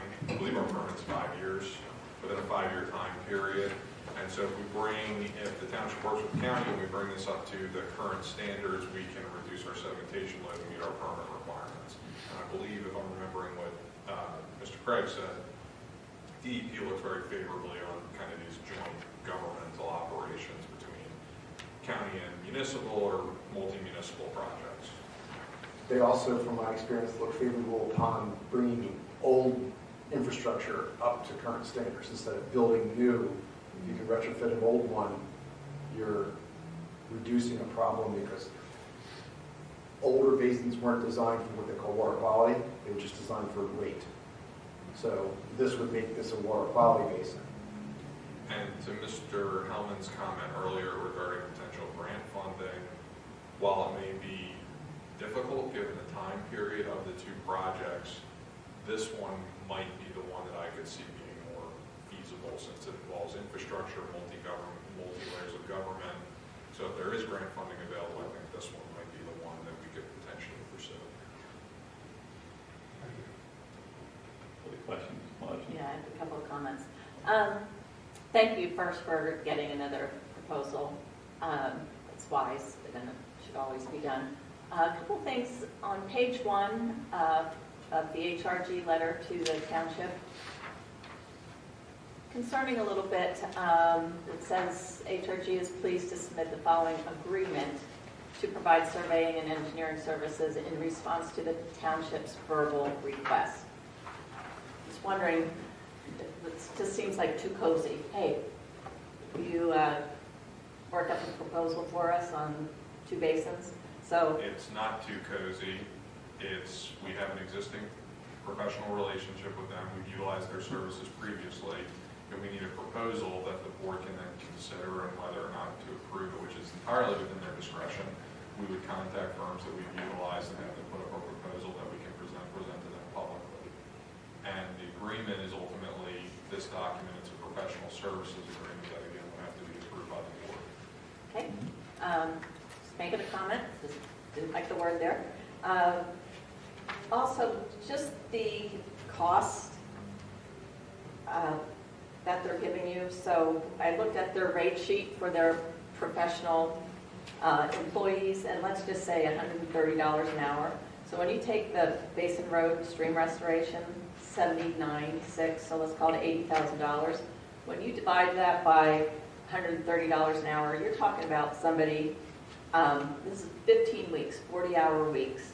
I mean, it just seems like an excessive amount of money. So 40-hour work week for 15 weeks to get up to the $80,000. So did you look at the scope of work? Yeah, I did. You think you can do that in 15 weeks with one person?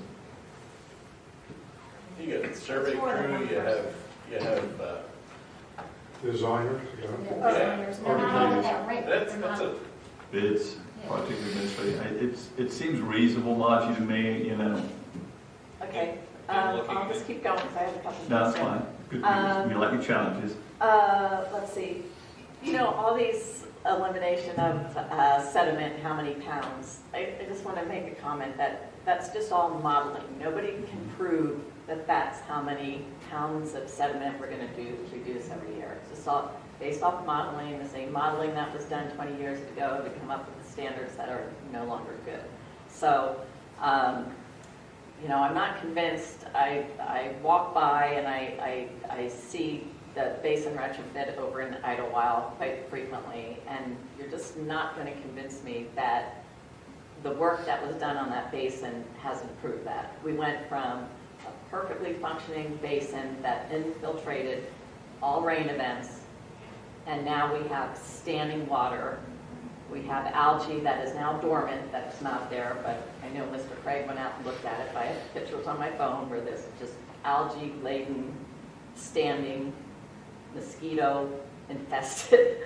I mean, and that's what, if you walk over, and I'm going to ask the board to, before you vote on anything, is to go out and look at these two sites. The Government Services Center, again, why would the township and the township residents have to pick up the cost of something that's on the county land? That should be borne by all county taxpayers, not just those in West Goshen. Let's see, county property. Can I just respond to those two comments, Mike? You said, sure. I agree when you're talking about a model. It did make me smile when Brian said down to the 777 pounds. It's very precise, right? But we know it's a model. We also know that the streams and creeks are all impaired. The sediment and garbage and God knows what else flowing into them, because whatever we have today doesn't function well enough. So in the grand scheme of things, when you look at what's the best you can do, Brian gave a good example as to here's something that was designed to withstand 30 years ago. We can do better than that. It's a fairly big opportunity to kind of make an impact. So the grand scheme of the 30,000 foot level, trying to tackle some of these seems to make sense, because you are going to have an impact on stream quality by doing it. Now, whether it's down to the 7 pounds, I don't know. Well, and I've been studying this stuff since 2015. These streams are impaired. They're impaired for WWF. They're impaired for warm water fishies. They're not impaired for drinking water. They're not impaired for recreation.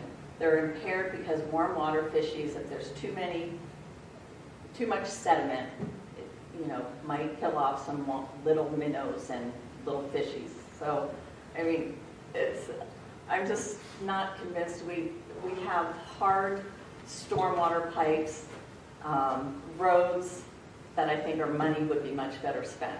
I mean, these stormwater basin retrofits. Well, we have a permit issued by the state that we need to comply with, and we're making best faith efforts to move in that direction. Okay, you had another comment though, so. No, I guess one last thing though, there's something on this proposal that talks about billable expenses. So is that on top of the $80,000 they can bill for meals at No, those would be things like copies, postage, permit applications, mileage, things like that. It's listed in here somewhere. Yes. Yeah. But those are all, those items, like permit application costs, things of that nature, those are all standard. Any other questions?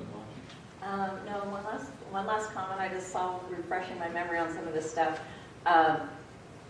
The reason DEP or engineers are saying all these stormwater basins need to be retrofitted is because 20 years ago, the design standards were actually for bigger storms and larger storm events. So Government Service Center, you see how big the basin is. So now they decided, well, we don't have that many big storms, so they're all built this large to handle it. So now we're going to retrofit them to handle smaller storms. So. I'm not an expert, I'm not going to argue with you. It doesn't sound quite what I would expect. The stormwater requirements of 20 years ago strictly looked at reducing rate, what I call rate control. You hold the water and you slow the rate of the release, but you don't treat water for any water quality, meaning letting it sit a little bit longer to let sediment settle out of it, make it flow longer through a basin to let sediments settle out a bit before it gets released. Newer standards require water quality, but they still require the standards of water control, rate control, to the same storms they did 20 years ago. Very good. So, is there anyone else with a question? Okay, so we have kind of tabled this then, right? Because we've asked you to go get a price from Carroll for the same kind of scope of services. Yes, Mr. Chairman, so we will contact Carroll Engineering and ask them to provide a similar proposal for a similar scope of work so that the board can compare the two costs related to Carroll and HRG, and we will, our goal will be to present that to the board at the February 7th. Sounds good, thank you. You're welcome. Okay, agenda item number 13 is discussion and possible appointment of Mr. Paul Kavanaugh as a full voting member to the zoning hearing board for a 3-year term. Mr. Chairman, this is a unique situation. After the board's organizational meeting, it was discovered that some of the term information on record with the township for the zoning hearing board was inaccurate, specifically the term of Mr. Shannon Royer. He was appointed in January of 2020 to a 3-year term, which subsequently expired in January 2023. Our records reflected a term through 2024. We contacted Mr. Royer regarding this issue to inquire if he was interested in being reappointed. He indicated that he was happy to step aside as he served for over 10 years and wished to open the opportunity to another resident, but he did wish to express his gratitude to the board for allowing him to serve for this period of time. With his opening, we did contact Paul Kavanaugh, as he currently serves as an alternate member to the zoning hearing board. He was appointed as an alternate member on September 6, 2022, and stated that he was interested in serving as a full voting member. So if appointed, he would serve a term that expires in January of 2026, and it is my understanding that he has, since his appointment, he has participated in the applications that have come before the zoning hearing board. He hasn't voted on anything because he hasn't had to, but he has been an active participant. Great. Well, I'd like to thank Mr. Royer for his 10-year service on the zoning hearing board, put that in the minutes. And I will make the motion to appoint Mr. Kavanaugh as a full voting member of the zoning hearing board for a term that will expire in January of 2026. And I'll second. Thank you, John. Any board comments or questions? Is there any public comments or questions? Very good, we'll take a vote. All in favor say aye. Aye. All opposed? Any opposition? No. Motion passes 4-0. Thank you. We'll notify them accordingly. Time for our monthly reports. Chief Carroll. Thank you. The report from the police department for December of 2022, we responded to 1,956 calls for service. We handled 49 alarms, 7 of which were valid. We responded to 92 accidents, 36 of which were reportable, and we drove a total of 18,903 miles. We performed extra traffic details on Falcon Lane, South High Street, South Five Points Road, Sunset Hollow Road, South New Street, and Ashbridge Road, Taylorsville Road, North New Street, and Greenhill Avenue. In the area of training, we did our normal monthly and daily trainings through Lexipol and the PABT and the required Act 180 trainings. Lieutenant Cotter attended LEADA leadership training, week-long course. Officer Byrne attended active shooter training. Officer Spigarelli attended CPS TEXR, which is seatbelt certification, and car safety seat. Detective Cuddy attended an open source intelligence training, and Detective Edwards attended firearms and firearms evidence training. In the area of assist to and assist from, for the assist from, we received a total of 20 hours of assist from other police departments, assist to other police departments, and assist from. It's listed as 48 hours, but I think it's important to point out to the board that that 48 hours isn't necessarily an accurate account of the time we spent assisting getting assistance from other police departments.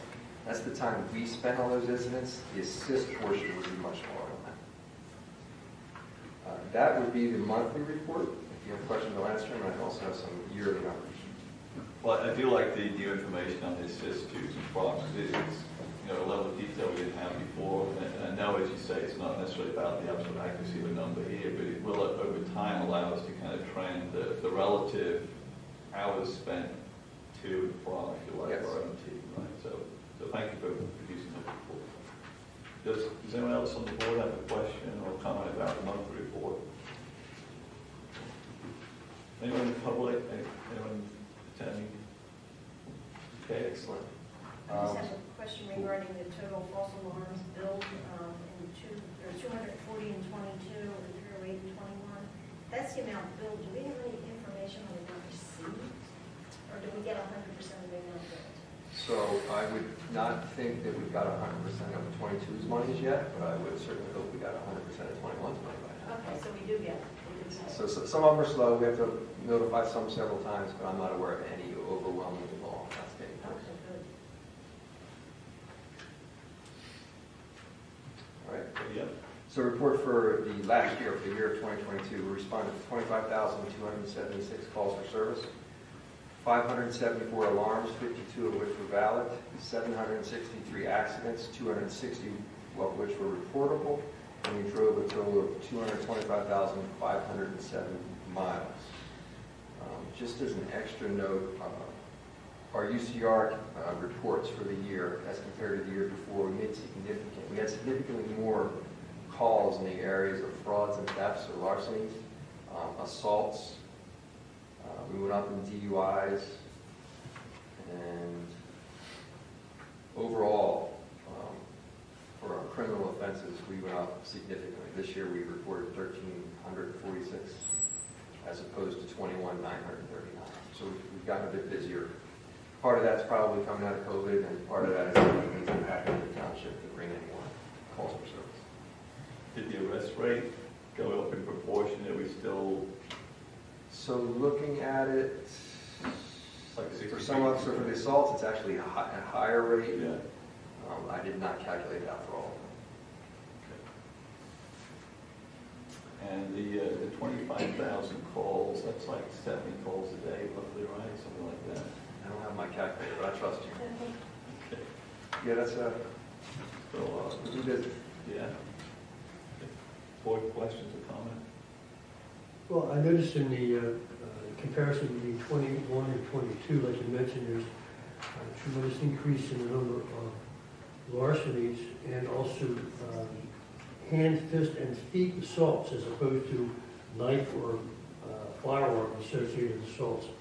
What do you attribute, I mean, went from 22 arrests in 2021 to 69 in 2022. What would you attribute the increase of that particular category of crime to?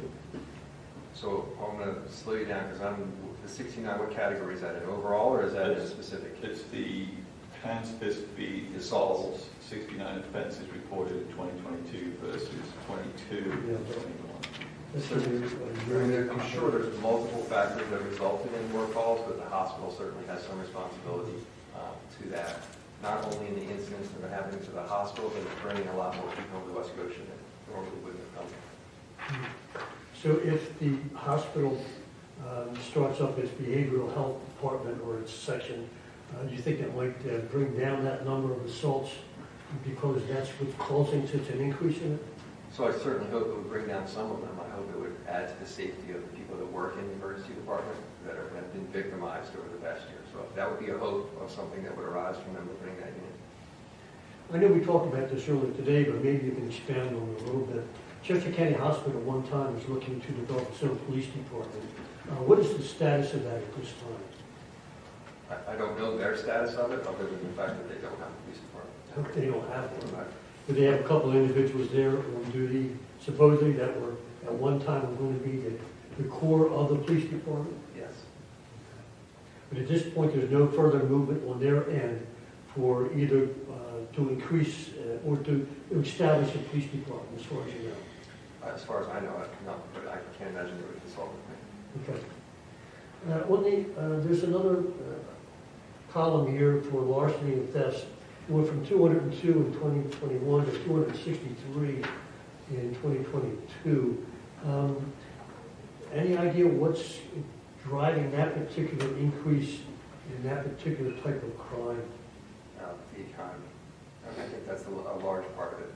A lot of our thefts are coming, car break-ins and overnight, catalytic converters. That's a significant portion of our thefts. And that, I think they're driven by the economy, opportunity in the economy. How does the police department adapt to changes within the trends that you can see are happening based upon the data? I mean, do you change the way in which you give direction to the police force to correspond to the changes in the trends within the kind of crimes that we're seeing within the township? So our patrol unit adapts to this constantly. They'll take time that could have been spent maybe patrolling the roads, the major highways, and spending more time in the neighborhoods and the business parks, because these are the kind of crimes that are happening overnight now. So there's a real definite positive benefit from the collection of this data. You're able to see what needs to be done in order to adjust to it. Absolutely. I mean, one of the categories that really stands out is a jump into fraud. Is that mainly is that the online? Online, over the phone. Yeah. And huge. And the mail, the issue with mail being stolen and the checks being washed, and that's huge right now. Great. Does anyone else have a question for the chief? Well, I have other questions, not specifically with the report. Okay. We had already approved the contract with the school district to provide a school resource officer. Has that been signed by the school district? Can you give us an update on where we're at with that? I'm not aware that it has been signed. They've not notified me it was signed. I believe they have a meeting tonight. So I'm hoping that it is either being signed right now or will be shortly. When we sent that back to the school district, they said it would be on their agenda for their meeting later this month, which would be now. Okay. Stay tuned, right? We will notify the board once we hear back from them.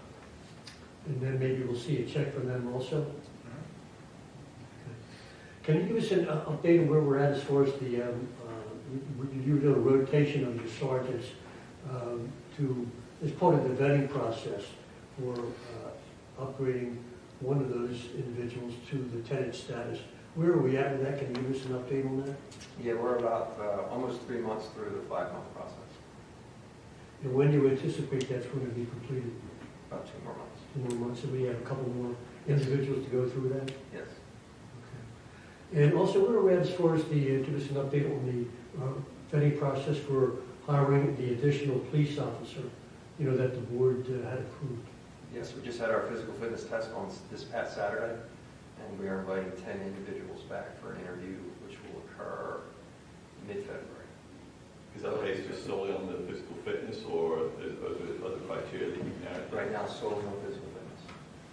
How many people showed up for physical fitness? 15.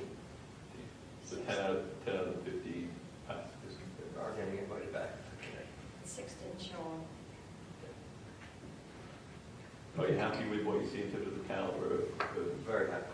applicants? Yes. I don't know how he's going to choose. There's 6 that are really good. Okay. That's it, no, that's all I have. Any other questions from folks? Chief? Thanks, Chief. Appreciate it. We also have reports, both monthly and annual reports from 5 companies and Good Fellowship. Does any of the board have any follow-up questions that they have from those reports? The wealth of information in there. We post these as part of our packet, available to anyone to access via the website. Okay. Moving on, item number 15 is the Board of Supervisors announcements. Starting with that, Tina. We have a couple things. We just got word today from PSATs. I guess a couple months ago, there was an assignment that I gave to Ken Lear regarding pictures to be included in the PSATs calendar. So Ken Lear submitted several of them, West Goshen scenes that he had taken. And I'm proud to say that Ken did a good job, because West Goshen is represented with photos of 3 of them they took of West Goshen for the 12-month calendar, which is Barker Park, the January picture, Box Elder Park, which is a February picture he submitted, and the Harvest Festival, which is in October. Great. So that's great news there, and good Mayor for doing that. Also, I attended a PSAP webinar called How Can We Better Recruit Volunteer Firefighters? And then I also sent it on to the coalition so that they can have a review, and the ones that couldn't review it, there were slides and various other things. So I think there's a few good points out of that. We can discuss it in one of our meetings. And then on the 14th, I went actually to the police PT recruitment, city officer recruitment. And then we also had a meeting today with the chief on various items. And then we will have our next coalition meeting on the 23rd of January. And then we're going to discuss certain items. Oh, I brought my hip. I'll announce at the next meeting what they were. It sounded like you had a busy agenda, right? So Yeah, we were, stuff to keep them yeah, working on. we have a really busy agenda next Monday, so and we did put our initiatives together for 23, so that will probably be our agenda items moving forward for the rest of the year, which is very busy initiatives. Great. That's all. Thanks, Tina. Ashley? Sure, I just have one announcement. So I submitted our Tree City USA application on the 16th for the year 2022, and we met our $2 per capita requirement. We actually exceeded it at $2.39 per capita, with total expenditures of $55,058.49 toward tree maintenance, removal, various yard waste cleanup, things like that. So we're in good shape. So that's submitted. We should hear back soon. I noticed in the bills we paid, Ward Landscaping must have gone out there and done the work for the big, the beech tree, I forget. Oh, yeah. They were out. Does it look good? I mean, I don't know, did they clean it up nice? What does it look like, the work they did? I haven't gone out to see it. They cleaned it up pretty good. Yeah. Looks so, nothing else came out, it's not like, oh, there's something wrong, or it looks healthy still, and Not all good? Not that I'm Okay. aware of. Great. And we actually have the easement for that. I'm pretty confident is in final condition, and that'll be presented to the board probably at February, first meeting in February. Kristen, Susan, and I met last week, and 2 weeks ago, and we finalized everything. Great. Thank you. Okay, John? Yeah, on Saturday, January the 7th, I attended a community book discussion at the Milton Center. It's conducted by Dawn Mayer. She's the former equity director of Westchester School District. The discussion was on the book, the title of the Cast, The Origins of Our Discontent. These book discussions are open to the public and held at the Milton Center in the boroughs the first Saturday of every month from 2 to 3:30 p.m. Then on the 14th, I also observed the Westchester Police Department's physical qualification session as part of the vetting process to hire another police officer. And then today we also, Tina and I met with the chief with our board monthly liaison meeting. And then we have on this Thursday coming up on the 19th, we have the next police advisory committee meeting here at 6 o'clock, and that's open to the public. And anybody's should be able to attend. That's all I have. Thanks, John. I just have one announcement. I attended as the liaison a special meeting of the pension committee. It was held on January the 11th. The committee had presentations from shortlisted companies that responded to the RFP for an investment advisor services for the 3 township pension funds.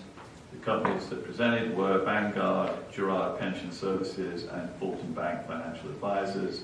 The next step for the committee, for members of the committee, is to do site visits at the company's offices for a further evaluation and Q&A. And it is expected that the committee would make a recommendation for the investment advisor to the board by the end of Q1. It's in progress. I have agenda item number 16, Township Managers announcements. Yes, Mr. Chairman, I only have a few announcements this evening. The monthly e-newsletter will go out, I believe, this Friday to those who are registered in the community to receive that. We met with HRG to review a draft of the corrugated metal pipe analysis that the board had authorized. So we are finalizing that and hoping to present the results of that to the board probably at your first meeting in March, I'm thinking,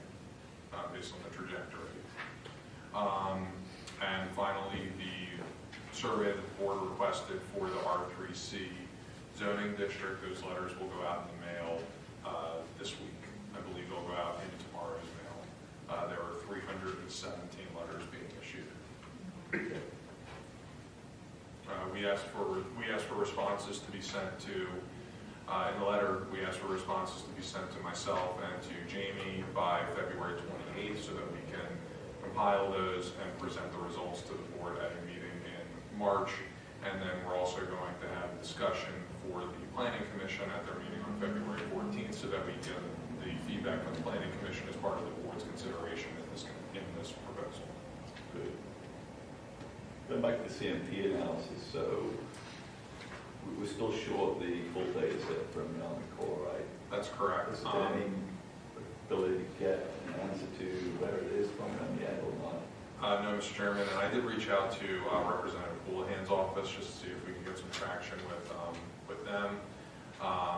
But in meeting with HRG, it's not so much, and David Bryan, please correct me if I'm wrong, it's not so much a question of missing videos, so to speak. It's more a question of missing data points, being able to map those videos to a specific data point. Is that correct? Yeah. Correct, yeah. They believe they have videos of every pipe, but they don't have the data points associated with the videos to know what pipe it is. So it's the videos then are potentially useless because they have no idea which pipe it's for. And there's approximately a year's worth of information that's like that. So what we asked to do coming out of that meeting, there is, full disclosure, there is a large segment of information that's where the condition is unknown just because of that factor. But there is a fair amount of analysis that was completed by HRG. I don't think the unknown is really a criticism of HRG, more a reflection of the data that was provided and being unable to correspond with that data. The one thing that we are doing is because the Public Works Department replaced 650 linear feet last year of storm pipe. There were some areas from when they did their presentation in September that we noted that had been repaired in-house. So Mark and Dave have sent information over to HRG so that we can identify what's been already taken care of in-house so we can remove that from their analysis of projects that need to be addressed. Well, you don't know where the data points are, but would you be able to use that information from a cost standpoint? Which ones you can repair or? If you How would you know where it is? if you have a video that's just a shot down the pipe, Yeah. but you have no idea which pipe it is, you're speculating. So then what happens? We just don't have, We have different 4 years worth of data sets. And one entire year's data set is what the data set would be. It's incomplete. Typically, the data set was points that were associated with the structures, which we have, I believe, based upon the meeting with HRG, we have 100% of the data points for the above-ground structure. That's correct. But we have one full set of videos that were never correlated to data points. I know, so what are we going to do about that? That's what, we've asked HRG to give us some more information and then we'll evaluate from that.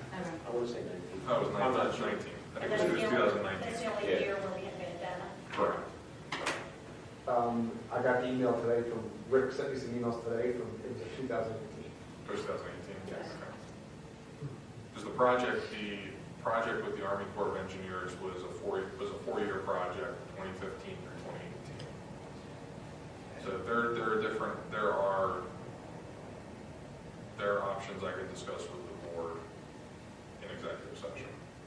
Based upon the email that was sent to me, there were 75 videos that were missing from 2018. And one of the unfortunate things is the individual that we were communicating with at the Army Corps of Engineers is no longer with them. Did we have in the budget continued expense with Army Corps work? I don't believe so. One of the things Rick did send me was a closeout letter to close the project with the Corps. Are we trying to recoup some money? That is a discussion that we can have in executive session. I thought there was still some areas that needed videoing and hadn't fully been completed, the entirety of the work. I thought it was done in progress. Yeah. There was a letter dated January 15th to Chris Pilelli Daily, sorry, to close out the project and refund $19.90 to West Goshen. Okay. January 15th of 2021. Get a letter from the Department of the Army. I'm a little confused. I'm pretty certain I recall Rick saying there was still work to be done, but maybe it was something different. Unless he meant work to fix what was done improperly. I think that's what he might I have do meant. too. Or Yeah. work by HRD to analyze the data. which No, it wasn't that. that. It was to do with Army Corps. Okay, well, you guys are working it, and if you need an executive session, you'll let us know. Will do. Thank you. Thank you. Brian? Good evening. A couple of things I have for the board tonight for my announcements. At the January 10th Planning Commission meeting, the Planning Commission did accept the initial submission for 2 new projects. One is at 1147 Westchester Pike, which is the Westchester Diner. It's a reconfiguration of the parking lot. They're looking to reconfigure the building and rehab the building into 2 restaurants, one of which will have a drive-through and one of which hasn't been named yet. The Is second, this a Starbucks? Starbucks associated with Diamond. yes. Apparently it was in the newspaper, so yes, I can say that the drive-through is going to be Starbucks. There's going to be, they're split the building basically in half. So you're looking at it from Westchester Pike, the left side of the Starbucks, the right side will be a different restaurant. The second application which was submitted is for 326 West Town Road, which is Kia of Westchester. It came before you. I believe they had a plan that was approved by the Township in 2017 that has since expired. So they worked with Kia for an upgrade to their building to the new Kia model. It requires them to change their building to comply with current standards of Kia. And so Jim Sapala was here discussing it. They're proposing 3 additions to the building and reconfiguring the parking area. And that plan was submitted and accepted for initial submission by the Planning Commission as well. So those 2 will be coming before you when they're ready for a resolution of approval. And a couple stormwater updates. We talked about the PRP plan today. So that is in, we'll bring that back. Additionally, Carroll Engineering will be working on the annual inspections they've been doing on a yearly basis for the school program. And lastly, January 5th, Rick and I met with the engineer and the contractor for the Woodlands of Greystone trails and pedestrian bridges. They had to revise their scour for the pedestrian bridges, the scour underneath to keep the bridges from washing out, and do a scour design. The design of the plans was insufficient for the bridges once they were constructed, so they had to come back with a new plan. That plan was submitted today. So I sent that off to Rick. He's taking a look at it since bridges are his thing. And additionally, the contractor at that meeting also was discussing with us his desire to continue working during the winter on working on building trails. So there's still several, my guess is based on that meeting, 2 to 3 months of work yet on the trails and the pedestrian bridges to finish.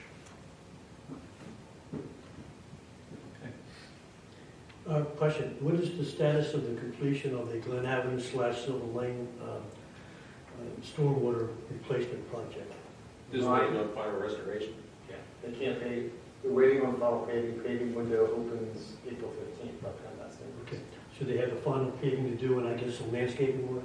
Yeah. Any other questions for Brian?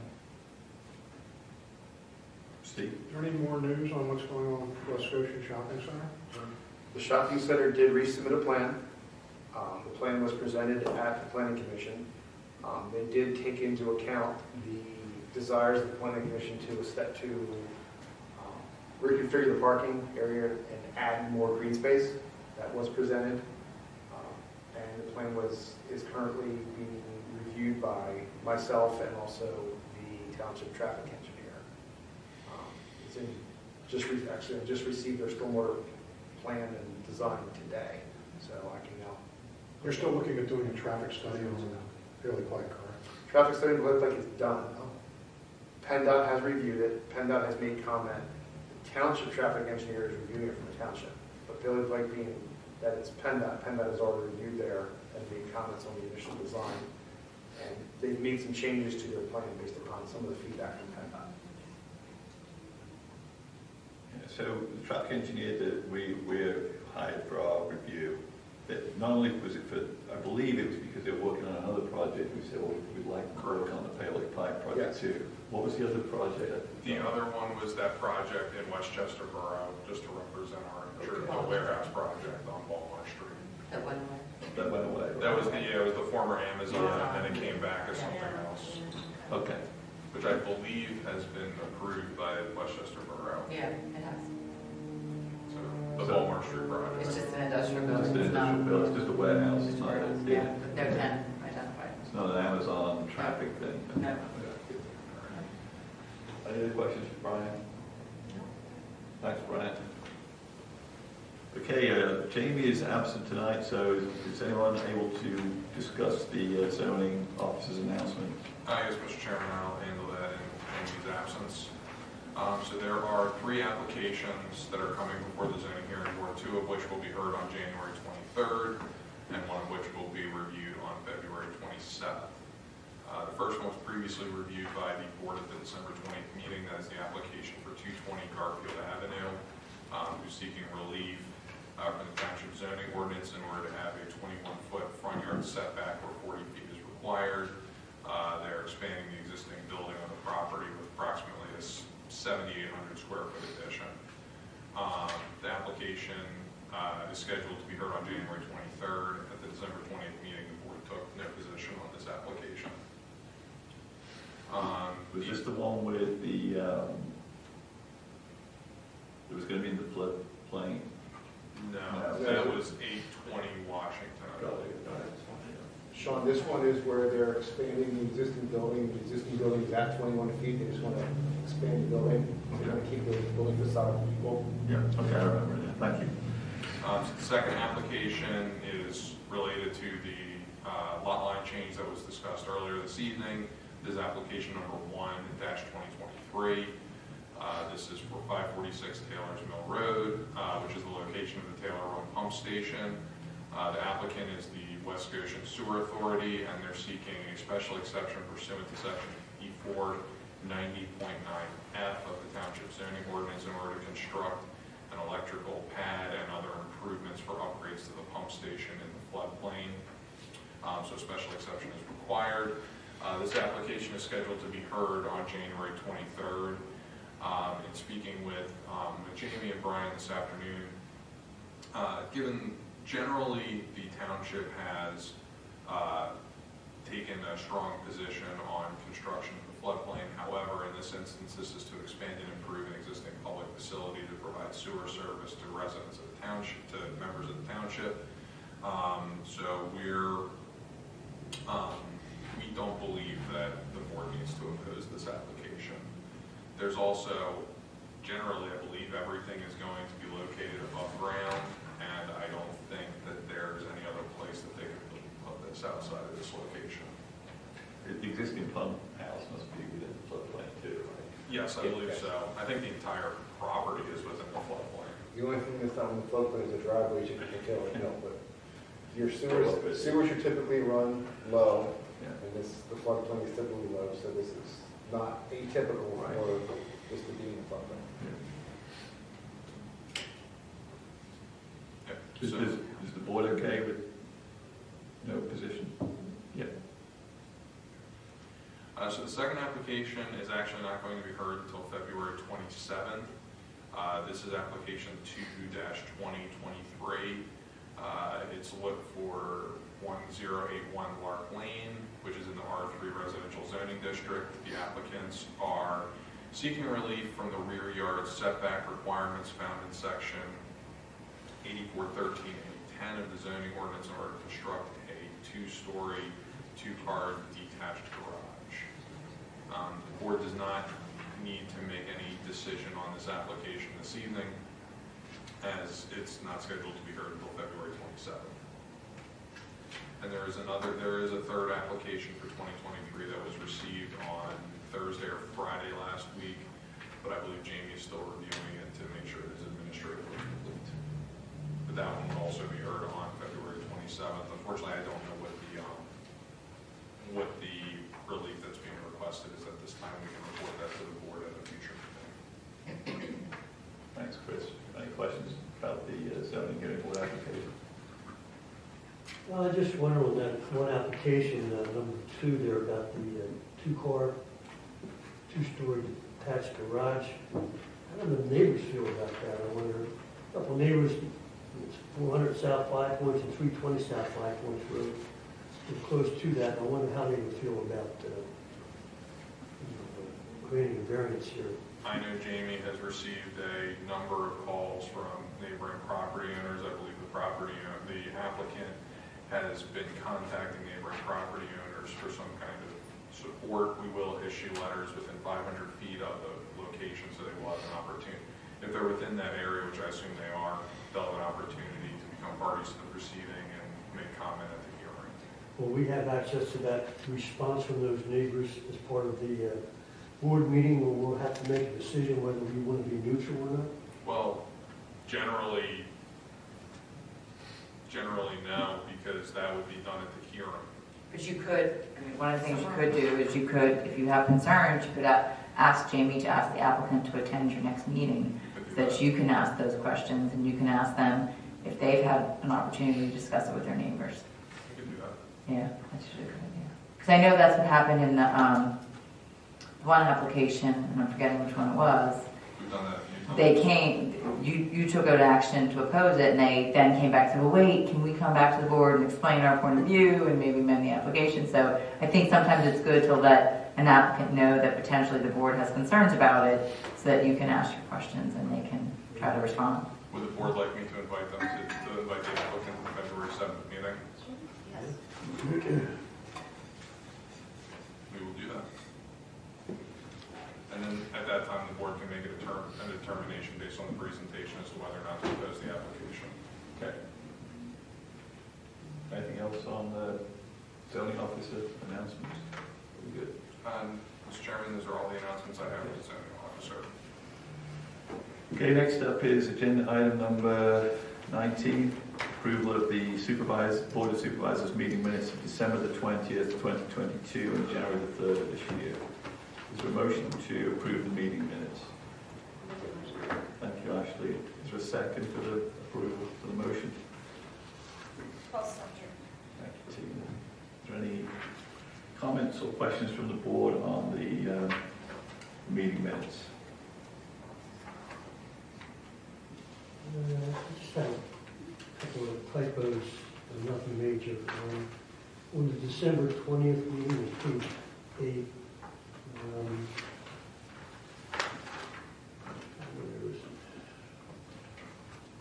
In the I guess it's the 4th paragraph down on the Township engineers, stormwater announcements and Woodlands and Greystone update. It should read, Mr. Craig announced that there was no stormwater, it should be update, not U-date, update, provide, but he shared an update from Greystone using the drone footage taken from the day. Mr. Craig shared drone footage, not shred, but shared drone footage. So just those two typos. Last time, yeah. And then on January the 3rd, page 4 on that meeting,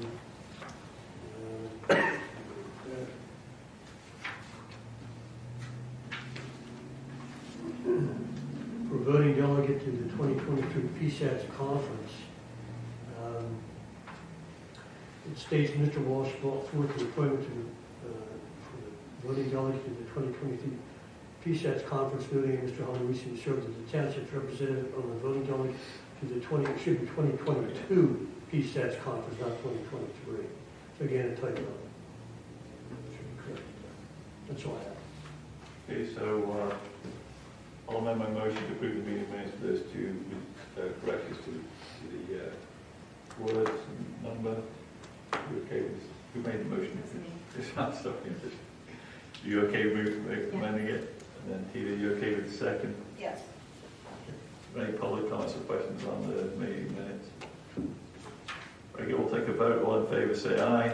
Aye. Any opposition? Motion passes 4-0.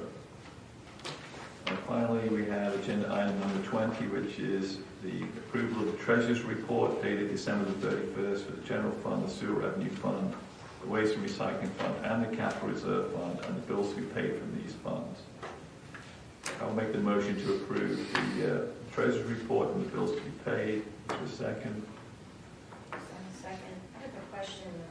So I actually seconded it, so we've got a motion and a second. So Tina, what's your question? The question is, we have Fame Fire Company, First West Fire Company, Goodwill Fire Company, Goshen Fire Company, all totaling about $6,000 in false alarm fees for 2022. What is that related to? Those are related to when there are false alarms and fire marshal issues fines. We then collect the fee, and then at the end of the year, we reimburse it. We send those out to the different responding fire companies. Oh, okay. Good question. Any other board questions on the bills to be paid? I did have a question on the bills related to, if I can find it.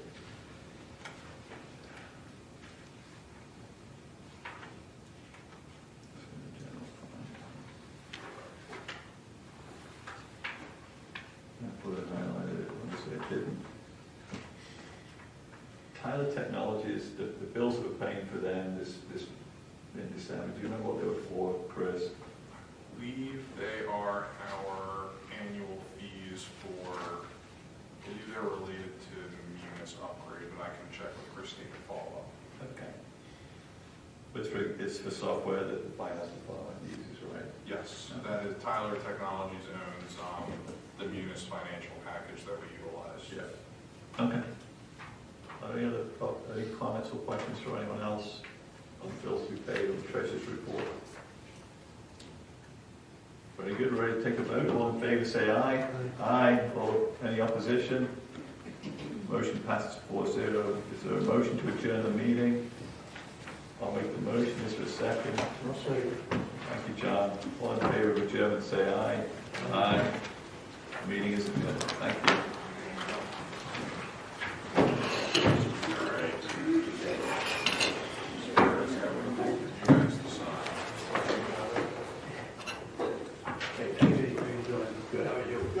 Okay, can you just tell me where? Fine. Yep, here's everything right here. Which one is that?